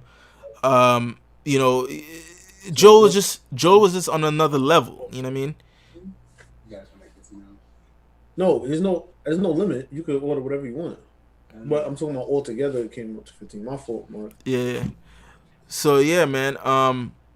It was Joel. I guess his whole death thing. Yeah. Is I guess one of the whole karmic nature of it that's coming back. You know what I mean? Yeah. So I guess where we can is Ed still in earshot? Yeah, he's still here. Because I don't want to start firing off some major spoilers and he's leaving right now. Yeah. Let me know when it's clear. Let's clear. So in the meantime, let me see. Oh, what else can we talk about? He's clear. Okay. So all right. Here's the thing now. So here's another element to the whole. This is why you have to play it and not just watch it scenario. And the biggest one of them all, which I keep watching people's reaction to this on YouTube, and it gets me every time, because I felt the same way, bro. When this moment happened, I put the controller down and I said, "Yo, are they really gonna make me do this?" Can you tell which part it is? That moment. The fight between them. Yeah, I mean, is he still in earshot? Because I'm about to spoil that shit now. No, I don't think he is, but I just don't want to say it because my voice. Oh yeah. So that moment when in the theater, you're thinking, all right, they got up to the theater. He's gonna switch back to Ellie now. Ain't gonna do the fight. Nah, you gotta fight Ellie as fucking Abby. You gotta chase that hole down. Yeah, you gotta chase her down. You gotta find her. Wait. Before you even say that, during that scene, there was I was literally scared at certain parts because she moved so devious. She's like, yo, like she really, it really looks like she was the hardest, evil as fuck. You know what I'm saying? Like, yo, this is it. This is somebody said this on one of the YouTube videos, and I was like, oh shit, you're right. When you're playing as Ellie and you're fighting all them NPCs up, right? Mm-hmm. You're not getting their perspective on what's coming at them. Facts. As Abby, you're getting that point of view. You're like, yo, this is how devious Ellie is right now. Mm-hmm. And I was playing it on normal, so I can imagine how much more devious she is on survivor mode. Because, like, number one, you can't attack her up front. You try to attack Ellie up front, oh, you're dead. Mm-hmm. One shot kill, like, she chops you or shoots you, or when she has the arrow, she's like, nope, right? Mm-hmm. You can, right? And on top of that, at one point, she's setting up the mine. She's doing the shit you do as her. Yo, if that's what I'm saying. There's a certain point where she runs off, and you're like, where the fuck she go? Yeah. And then you hear this shit like, clink, clink. I'm like, wait, what the fuck is she doing? What the fuck is she doing over there? So this is where I was talking about emotional manipulation, right? At first, I'm like, I don't want to do this. And you're lightly pressing the square button every time you're supposed to do. It's like, nah, I don't want to do this. But yo, Ellie got so devious, my nigga. I died so many times fighting her to the point where I got started getting angry. And it's like, yo, I started whap, just die. I was like, for a millisecond though, I was like, yo, I was piecing her up, bro. Yeah, for a millisecond I forgot, yo, this is Ellie, don't do that. Facts, bro. But then, so that's the first fight they had, and the way how that fight ended with Lev, of all people, have to be the one to stop it. You know what I'm saying? Because if it wasn't for Lev, man, like Dina's head would have been gone. Mm-hmm. Like she was ready. As a matter of fact, as soon as she said, "Oh, she's pregnant," it's like, "Oh, what?" Good. You know what I'm saying? And you know, Lev had just said, "No, what are you doing? No. And you're thinking it's over, right? It's like, all right, you know, this is it. This is the story. This is the trajectory. They both hurt. They both lost. Let's move on. Mm-hmm. Abby has moved on because she, in some ways, she already got her vengeance and realized that her vengeance didn't bring her any much peace than she thought it would. So now she's on the path of redemption. Yeah, she's moving on. She's moved on for the whole thing. She's moved on from the person. It's, as a matter of fact, coming to terms with the person who killed her friends. She chose another path, right? It's like she could have repeated the same thing. It's like, oh, Joel killed my dad, so I'm gonna kill Joel. You killed my friends, so I'm gonna kill you. Instead of doing that, she's like, all right, I'm just gonna move on. This is done. We just don't need to see each other. We don't need to cross each other's path. I'm gonna move on. So she kind of dealt with that whole PTSD section. And I think the thing that represented that the most is the last dream she had about the hospital. When she opened the door and saw her father turn and she smiled. That was her kind of letting go of that anger, right? Yeah. Ellie hasn't let go of her anger. She hasn't gotten her moment, right? As a matter of fact, the moment is taken from her because she lost that fight. Mm-hmm. And she's still dealing with seeing Joel die. I mean, to some extent, her pain is a lot more. Yeah. If you read the booklet. Yeah. And to a certain extent, her pain is a lot more than Abby's, because Abby's, even though she actually saw her father on the floor lying dead with the pool of blood, she didn't see the event happen. Ellie saw it. You know what I mean? So she's dealing with some PTSD that's out of this world, and she hasn't fully gotten over it. You know, like one of the things you would notice is once it flashes forward to I guess however months pass because the baby's born and everything, she's thinner, right? Because she's not eating. She says she's not eating. She's not sleeping. And then Tommy comes, which you thought he was dead, but it turns out, nah, he's just really maimed. Tommy is a shell of himself now. Like, physically, he looks broken. Mentally, he's broken because he's just not dealing with the death of Joel and the fact that he lost that fight. I think that's what's eating both of them, is that they went for vengeance for Joel and lost. You know what I mean? They got their asses. First time they when the impenetrable force. Yeah. They got an immovable object. They got their asses handed to them by Abby, right? You know what I'm saying? They got that sauce that, you know what I'm saying? They couldn't handle it. They couldn't. And the contrast is so different because it's one hand, it's a person who has had to become a certain person over a course of time. Right. With one other person, this person was forged to be the physical manifestation of fucking vengeance. Yeah. It's just two different. Yeah, you know what I'm saying? Different sides of a fucking coin. Yeah. And you already know. You kind of already, like, just the way shit goes, you kind of already know, like, this is not going to play out in anybody's favor. Yeah. But it just seems that the universe is willing to help one side more than the other. Yeah. It just so seems that things are falling into place. Like even the leaving the map. Yeah. Like yeah. I don't know. Yeah. Like, small details, you know what I'm saying? Normally, yeah. under no circumstance she would make. Yep. Just the universe is literally giving the vengeance to her. Like they just giving her all the tools she Yeah. needs to get the job done, and that's what it's so crazy because you're so used to that happening for Yeah.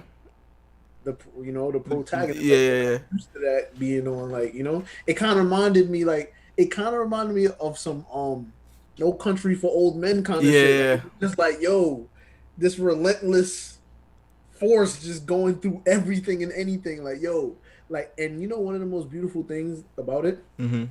There's a certain point in the game where the entire fucking tone switches and it feels like a whole fucking new game. Right.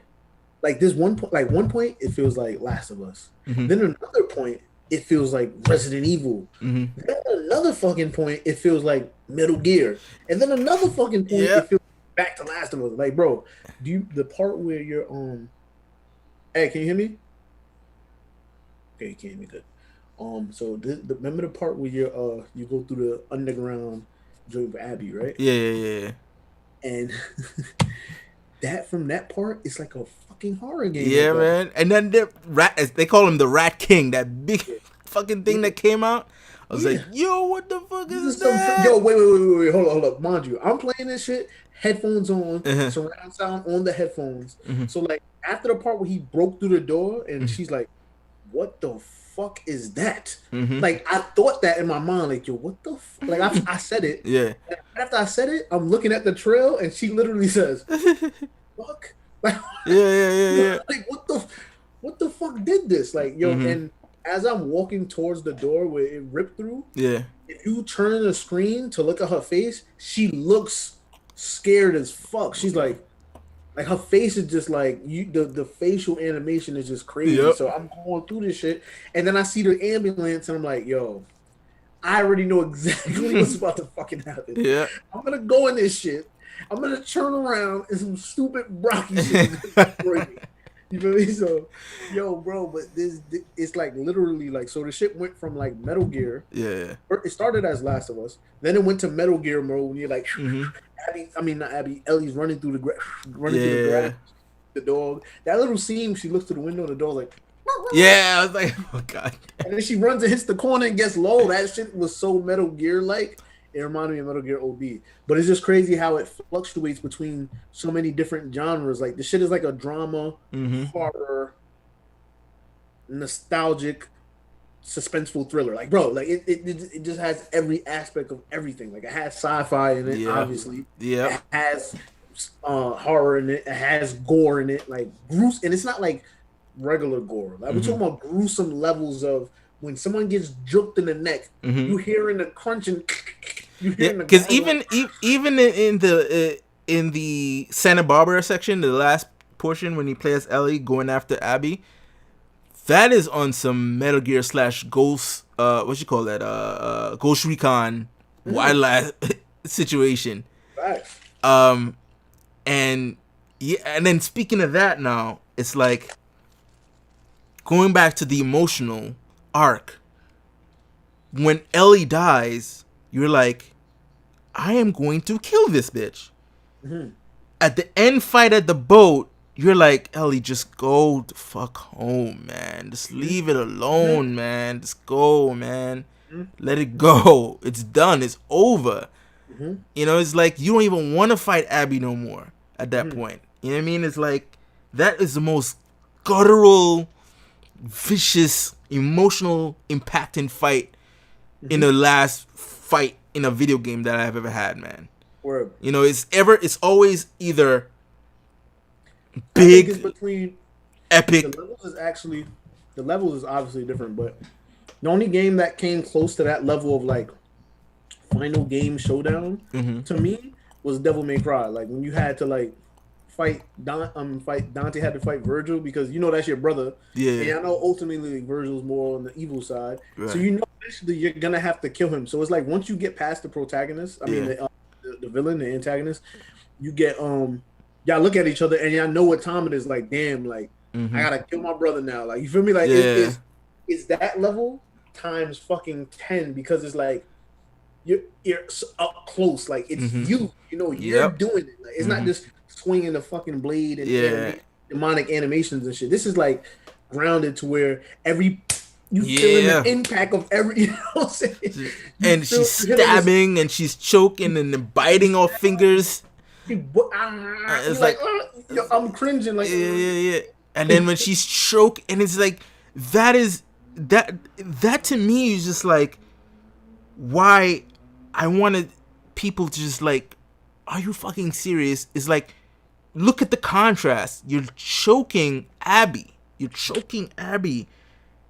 And a lesser game would take that moment as, yes, revenge. But you're going from, yes, go kill Abby, to at that moment you're choking her, like, don't do it. She killed Joel in the most gruesome way possible. But by the end of the game, you don't want Abby to die. To me, that's a masterpiece right there. Mm-hmm. How do you do that? How do you take a character, have her do the most despicable thing you can do by letting her kill a beloved character, but then yet give her an arc where you're like, that's some Game of Thrones level shit, man. Mm-hmm. Right? Mm-hmm. Like, that's probably the only other medium I've ever seen do it, and they had a course of like 3 books to do it, where you had Jamie was the one who throws Bran off the roof, crippling him, right? Yeah, and that part was pretty crazy. And not only does he cripple Bran, but he's fucking his sister. You're like, yeah, this guy's a villain. Hmm. But by the end of book 3, you're like, Jamie's a dude.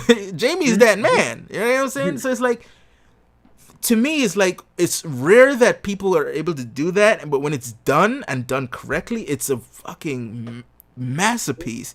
And I believe this game managed to do that, and that's what I say. It's like, again, going back to, it's great if you make this into a 10-hour or however many hour movie or whatever to you put on YouTube and watch it. You'll get it. Fine, it's a great story to enjoy it on that level. But once you play it and experience the visceral emotion that each scenes are trying to do, once you're forced to be put in the position to do it yourself, and you're tapping the fucking button. Yeah, because then as a passive watcher, that moment when you're fighting Ellie, you're not gonna feel that. You're not gonna feel what we're feeling. We're like, oh, I gotta fight Ellie now? I don't want to do this. I'm lightly touching the square button when it's giving me the square button prompts, like, no, you know what I'm saying? It's like you're hoping, because if you don't press X square, you're dead, right? You know, Ellie will kill you. But then you don't know if pressing the square, tapping it, is going to end up killing Ellie. If this is the moment Ellie dies, what if this is the moment Ellie dies and they're telling you to kill her? Like, that is like, you know what I'm saying, some next level gaming right there. I have one gripe with the game. Just one. Mm-hmm. And I think, and it's not even really a gripe. It's just something that if I had creative control over, right, I would have done this. And I feel like it would have changed the medium of gaming forever. Right. Which would be at the end of the game, mm-hmm, instead of you it playing out how it played out, mm-hmm, you make the decision. Somebody else said that too. But wait, no, not just that though. Not just that. But they have a system online where Naughty Dog can tally the decision. How many people weighed on this, or what percentage of people weighed on this, for it or against it. Right. And then depending on how they tallied that, what would drive the narrative in the next part if they have one. That's what I would have did. Oh, gotcha. I think that would have been pretty interesting. You know what I'm saying? Right. Because, yeah, but. Well, somebody else I had said that the choice should have been ours, whether we choose to fight Abby or not in that moment. No. The fight would still happen. To kill her, like when she's choking her, like, okay. Yeah. Because Ellie let her go. And I get why they didn't, because in the last one, you don't get one either. So. Right. So I get that. My only thing is that I'm afraid, because the story that they tell now, the fact that she doesn't kill her, is the story they wanted to tell, right? Mm-hmm. Is that Ellie realizes, like, what am I doing? It's just not. It's not even worth it at this point. She's just letting her anger drive it when it doesn't need to be there. She probably even looking, because the thing is, even at a certain point, Ellie knows. Like, as soon as Ellie goes into the pillars and sees her, I think at that point she knew, oh, I don't even want to kill her no more. But it's just something about her, like, saying, yo, it can't be for nothing. I can't have lost Jesse for nothing. I can't have lost Dina at this point for nothing. I have to do something. You know what I'm saying? Like, I can't have this image in my head of Joel bloodied for nothing. Even though at the moment she's looking at Abby and seeing that Abby is Abby's not the monster that she thinks Abby is. You know, Abby went to Lev and she's taking Lev and walking with Lev. It's just that thing, right? But I just have a feeling that if you give the player the choice, most of them would ignore that aspect of it. Would ignore what Ellie is truly feeling at that moment and fully go through with it. And I think they'll miss that side of the story. They'll miss the entire prospect of what the story is about if, in the end, Ellie gets her vengeance. Because it'll be like, okay, what was the story about then? You know what I mean? Yeah. Because it's like, I think one of the things people complain about in terms of not trying to hear it is that they get it already, which is true. The story is an old adage of, if you seek vengeance, remember to dig two graves, right? One for your enemy and one for yourself. This is generally what the story was about, but it's still, you still needed to have that moment with Ellie not killing Abby to drive that through. And I feel like people would, if they got the choice, then the theme of it gets muddled. Yeah. You know what I'm saying? However, there's one thing I probably would have added, but I don't know if it'll be too corny or if it'll be poetic, in that to really sell Ellie not going through with it. What if, right, that moment when Ellie's choking Abby, Lev kind of barely breathes up on the boat and she's like, please don't, please stop, the same way Ellie was pleading to Abby not to do it. Wow, that would be that would change everything. Then it would have been like, holy fuck, that would have just broke her, you know what I'm saying? And then she would have just like let her go. I kind of would have added that. Again, I don't know if that would have been too. She does it, and then she gets a little flashback of when she was doing it. Yeah. So so I probably would have added that, but like I said, it's fine as it is right now. It's fine as is, but that definitely would have added some more complexity to it. Yeah. But yeah, man. But overall, this game is definitely a Game of the Year contender. I still love Final Fantasy VII a little, just teeny bit more. No, for me, it's Game of the Year right now. A teeny bit more, but it's just weird. And because we're about to wrap this up, before we wrap this up, just basically going back on a little small tangent on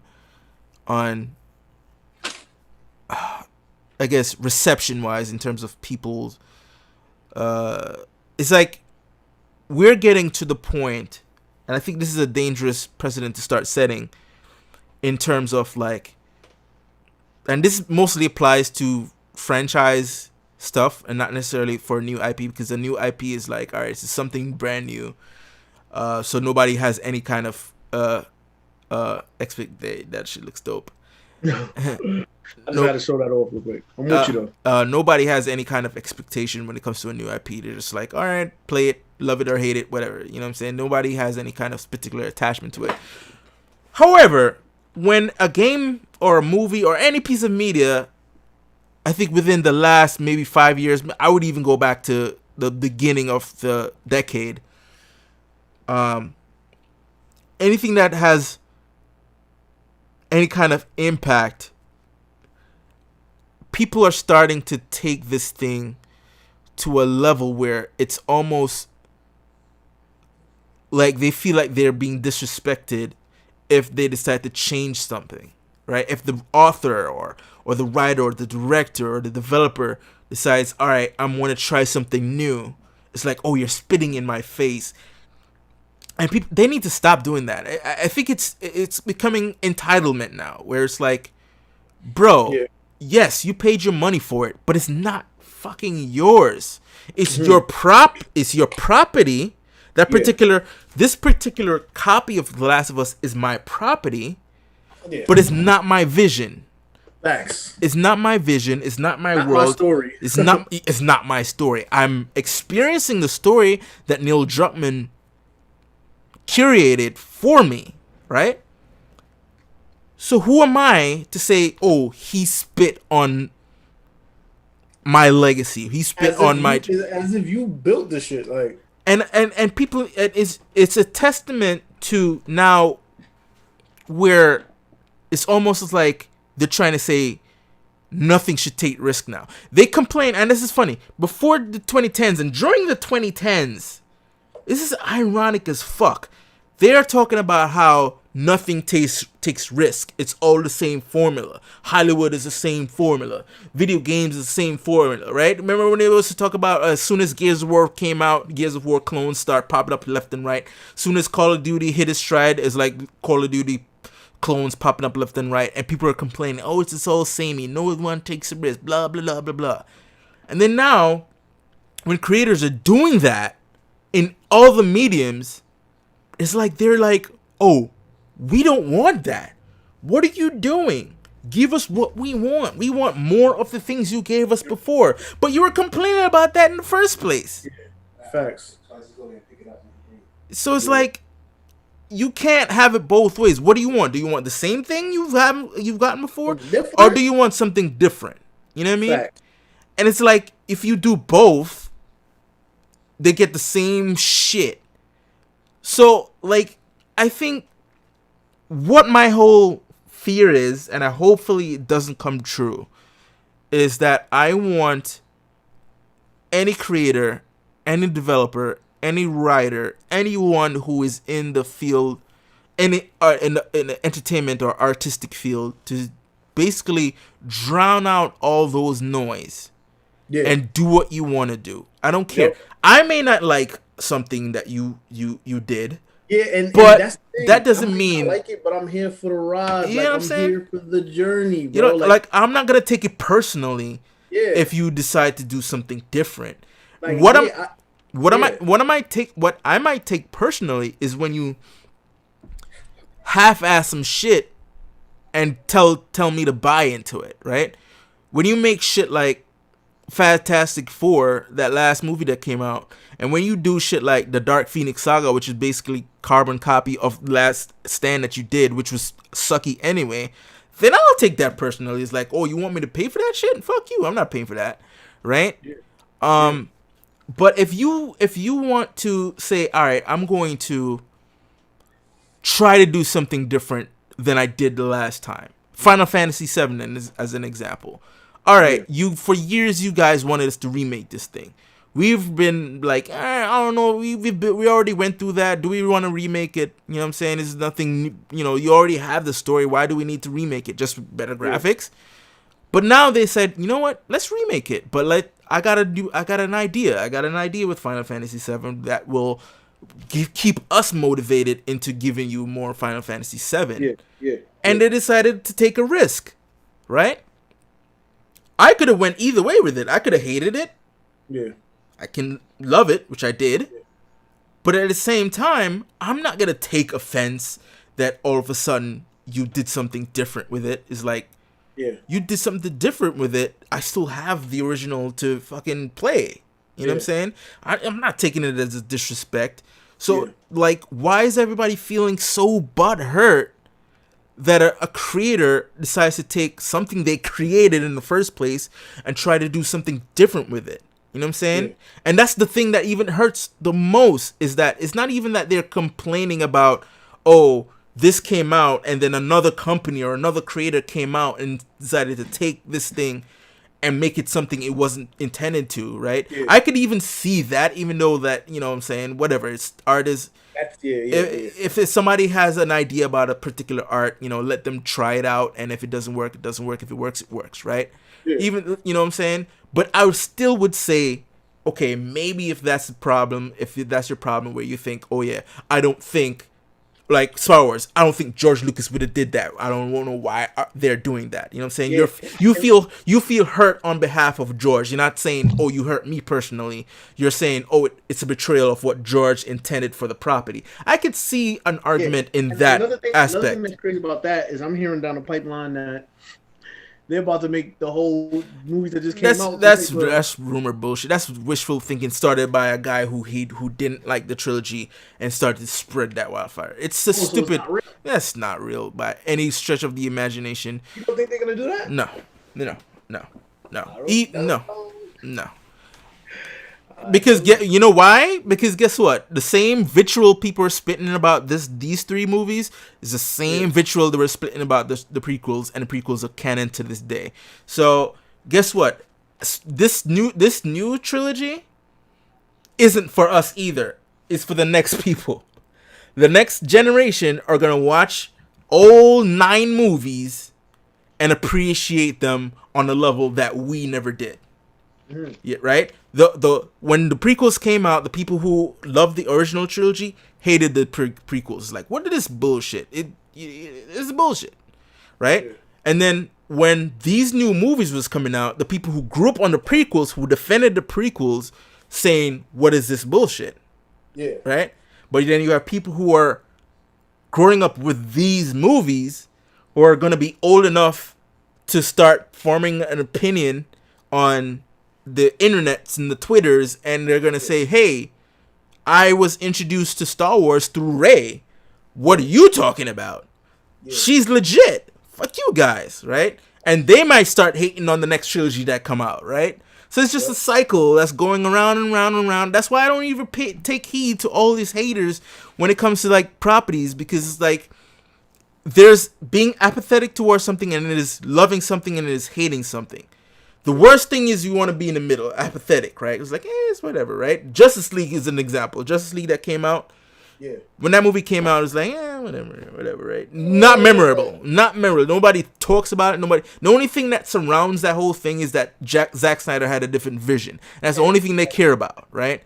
But nobody's saying. And then now we're gonna get the chance to see that. Yeah. And if that goes up, people gonna probably be more disappointed. You know what I'm saying? Nobody's hating. Oh, Batman versus Superman, right? That's a polarizing movie. That's a movie that is being talked about even now, because it's like you got people who love it and you got people who fucking hate that movie, right? But nobody is in the middle. Nobody is like, it's okay. Because if majority of people were, it's okay, you would have the conversation about Batman v Superman in that time it came out, and nobody would talk about it after. Last of Us is that polarizing thing, right? Where it's like, it's going to be talked about. Final Fantasy VII is going to be that thing that's polarizing, and it's going to be talked about until the next one comes out. Star Wars Last Jedi is still being talked about now. I don't think Rise of Skywalker is going to be talked about as much as The Last Jedi. But that's because The Last Jedi, to me, was a fucking classic that's not made for this generation, right? Now, to end this thing off, when I said I didn't want a second Last of Us when the first one came out, I kind of want a third one. I do. And here's what I would want for the third one. It has to be now. Now you must. But hold up. Here's the thing though, because people wanted when the first one came out, people wanted the second one because they wanted to see where Joel and Ellie's story goes. No. See, I want a third one, and I think that we should actually start the story from Outbreak Day. Like, let's see how this shit. Right? No, that's a good one. But here's where I want the story to actually go. Okay. Unless a DLC, which I think we still might get, just like how we had Left Behind for the first one, there might be a DLC for this one. Now, if the DLC doesn't, be about, though. okay, The DLC could be about this. If the DLC doesn't touch about this, I want the next game to be about this. We don't know anything about the leader of the Scars. I knew it. I knew he was gonna say that. Yeah. Now, here's my proposal. So the first game was about love, right? Second game was about hate. Yeah. The third game should be about power. How do you show that power? By somebody rising into power. Maybe losing that power. What if the lady, right? Because you're seeing different aspects of Scar, right? Where from the outside, all the stuff they talk about Scar is that they look like they're just religious cultists and bigoted and just like some crazy motherfuckers. But there's conflicting ideologies going on within Scars. Yeah, because one hand you got the woman and they're saying feel her love, and obviously like what if they hated, you know what I'm saying? If they hated Scar so much, why is it that Lev and Yara keep quoting her and saying, "Yo, this religion is life to me. I love this religion. I just don't love the people that are around it." So what if like the person who started Scar or Seraphite, I forgot, Seraphites, whatever. Yeah. What if that lady, her ideology got corrupted somehow by somebody else taking over? Power, yeah. You know what I'm saying? Like she rose to power and somebody else wanted it but couldn't take it from her. So instead of taking from her, put her to the side and took her, made her a martyr. Yeah. Used her teaching as a way to colonize mentality. And then this would, so this game would actually be about the factions now, whereas the first two games were really about the people within the factions. It wasn't about the factions themselves. This game would actually be about the factions, the different factions that are rising up. Like you see the last one that just rose up right at the end of the game, which was the rattlesnakes, which probably were around a long time, but they're not big enough because they got wiped out as soon as the prison. But just like that, how it's easy in this world for factions to start being created. You know, the Fireflies disbanded, and then they went to the wolves, and then you know the Seraphites sprang out. I think there was a note saying it was the Seraphites came out of the wolves. Like, oh, they had the chick in custody, but she kept talking to some of the guards, like preaching to them, and they started to get ideas from her, and then she just broke off. Which again could be featured in part 3, showing how she rises up to power. Because I'm on my second playthrough, but I don't remember if they exactly say how she got murked. I don't even know even she's that's what I'm saying. They didn't say if she died or not. That's the thing. They didn't say if she died or not. I mean, the mere fact that they don't even really mention, oh, get her to safety, like probably suggests that she probably passed. But you could even gymnastics your way out of that by saying they think she died, but or maybe they try to kill her, but she's on her path back to power by creating a whole new faction over here to take out the faction that she created over here, or the dregs of it that's left out of. So now that you mention it, I really do hope that they do decide to make DLC. Yeah, so that's what I'm saying. The DLC could be about that. Because I know that they're making factions, but they're saying it's going to be a whole different game, right? Right. Well, I think the multiplayer, that's what I'm saying. The multiplayer could also deal with that, where it's like you have a multiplayer and they kind of put some sort of narrative to the multiplayer, narrative reason for the multiplayer in terms of like, okay, this is the Seraphites, these are the wolves, and these are maybe the rattlesnakes, the rattlers. Whatever the fuck they are, and whoever brand new shits that they might create for the multiplayer aspect of it. So they might do it there, but they still won't. There's no avenue to actually tell the lady's story, unless they do a DLC story about that, or are they saving it for part 3 for a bigger story, right? That's why I kind of like the whole trilogy aspect of it, where the first one was love, second one was hate, the third is power. Third is about power, and what would you do to hold on to that power? What would you do for it? What would you do to hold on to it? And what would you do to get rid of it? You know what I'm saying? That could be a cool sort of story, and you could either, I wouldn't be mad at if they leave Ellie and Abby out of it, but I mean, if they wanted to, which I think probably would be, it would be safer not to put them in it, because then you have to contrive a way to be in it, and that could damage your story. Versus if you just deal with brand new characters right off the bat, where people can just like follow and not have any kind of like preconceived notions about, you know what I'm saying? Because I think Ellie's story's done. She's gonna go back to Jackson.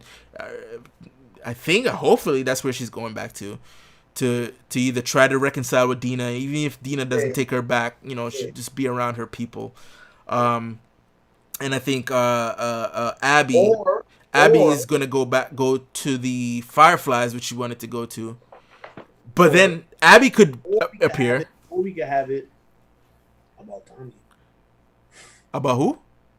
Tommy. Tommy's an old broken shell of himself right now. He's done, man. He's done so. Abby could come back in that Abby. His arc is done for, bro. Yeah. He's like a shell now. He's, Maria kicked him out. He's like, I still want vengeance, and it's not gonna help. Like he is where Ellie was at before she goes to Abby in Santa Barbara. He's still like not.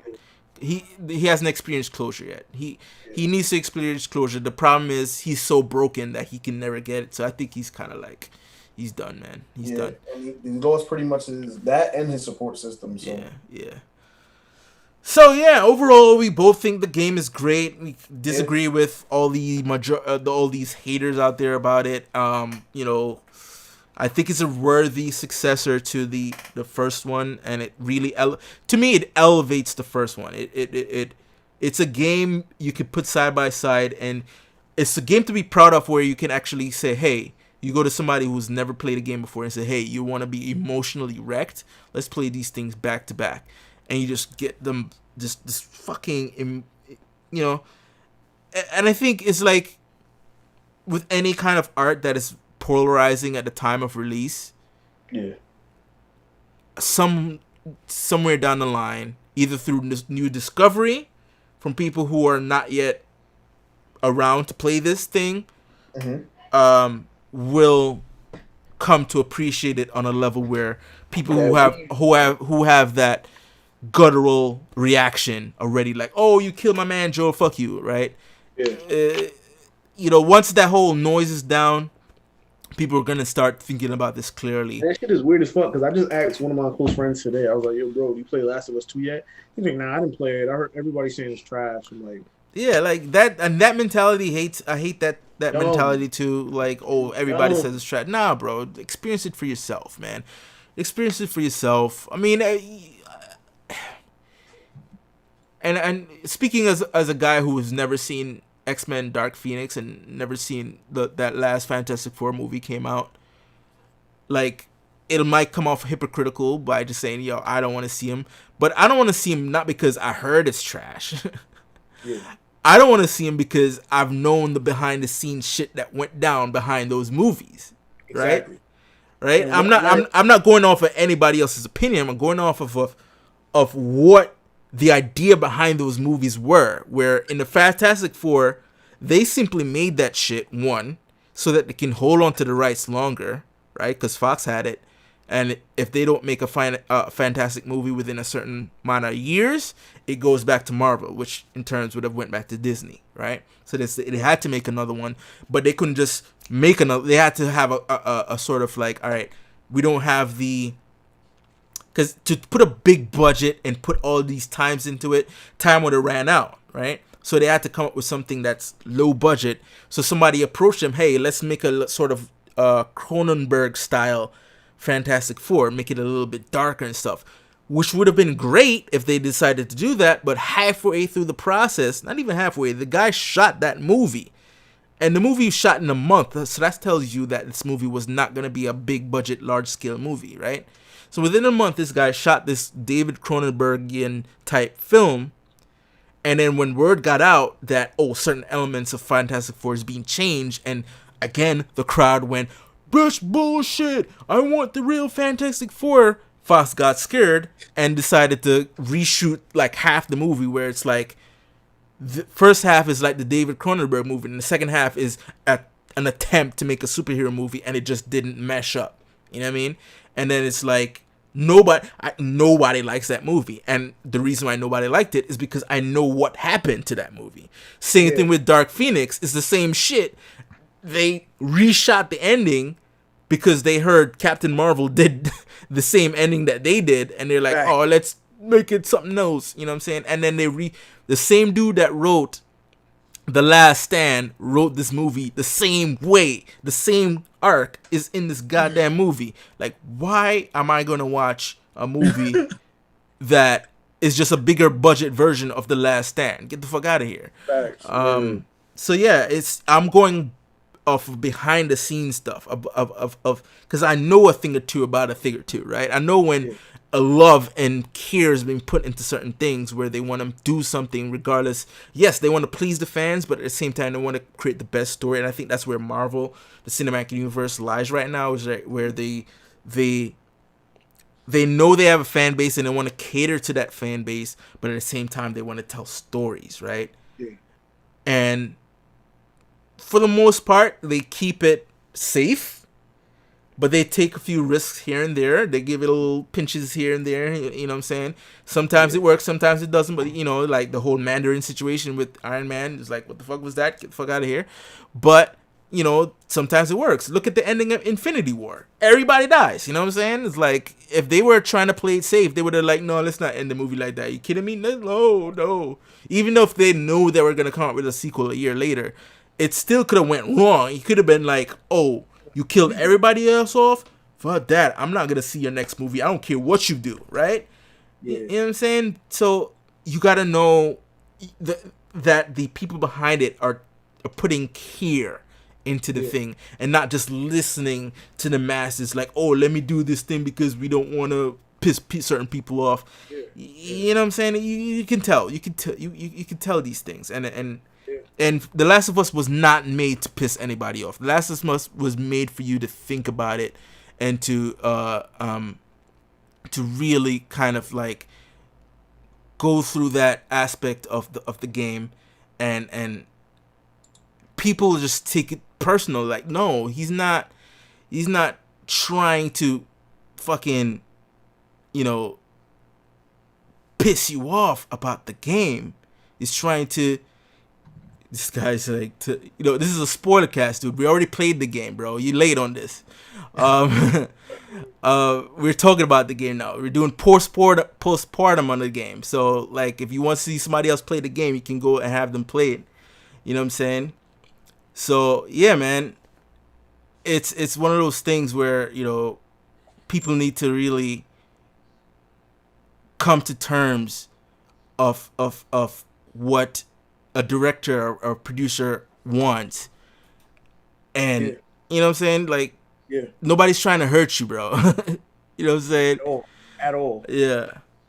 So yeah, man. So yeah, man, that game, for me personally, that is the greatest story driven experience, single player story driven experience I've played. It is now my favorite game of all time. Yeah. It's my second so far. But definitely. Yeah. All right, man. So where can people reach you? What kind of stuff you dealing with? What type of stuff you doing? Oh yeah, people can reach me on my IG, no genre, NOE_genre. On my Twitter, NOE_genre. Everything pretty much is no genre. No genre. Everything is no genre. Music is no genre. Everything like that. Got some projects in the works. Gonna be working on that still. We still got to do that film. Obviously, the COVID thing slowed it down, but we still gonna link with that director. Do that too. He actually just emailed me like 2 days ago. So yeah, we definitely gonna do that too. So yeah, man, we got a lot of shit coming up, man. A lot of things in the works. But I'm just taking it easy. You can't rush perfection, so you got to kind of just Yeah. go at your own pace and kind of thing like that. But Yeah. everything is shaping up well. Like I said, I stream now too, so that's also no genre on Twitch. Mm-hmm. So yeah, that's the thing. I stream pretty much everything. I play a lot of League, a lot of Street Fighter, and just regular games too as well. So Yeah, man. So yeah, and me, you can reach me on my IG at Pop Culture Galaxy. You can reach me on Facebook at Pop Alex, Culture Galaxy, and follow my YouTube channel, Pop Culture Galaxy. Hit the like, subscribe, hit the follow on my Twitch because we stream as well. And everything Pop Culture Galaxy. yeah, man. And then I'll be streaming games Monday to Friday. The next thing you're gonna stream at now? Well, I'm trying to figure out what I'm gonna stream Monday to Thursday because next week Friday, Ghost of Tsushima comes out. Oh, really? Yeah, so I'm trying to think what game could I play that I'll beat in time to reach that, like something that will last me 20 hours. Like I don't want a game I'll finish, like I start on Monday and finish Tuesday, and then I have to figure out what I gotta play Wednesday and Thursday. But next week Friday, I'm definitely starting Ghost of Tsushima. But as far as what I'm gonna play Monday, I'm still deciding what could I'll probably start with one of the Devil May Cry games because I have that series. So yeah, man, I stream on Monday to Friday starting 12 p.m. Eastern. Try to stream for at least 5 hours. So you hit that follow, and I think I'm streaming both on YouTube and Twitch. I'm gonna do a little try that whole thing because that's what we're doing right now. We're doing the whole dual stream. Okay. So yeah, so do that. Hit subscribe, follow, all that jazz. All my links are in the description, both on YouTube and on Twitch. So till next time, folks. Peace. Pop the culture. You hear me?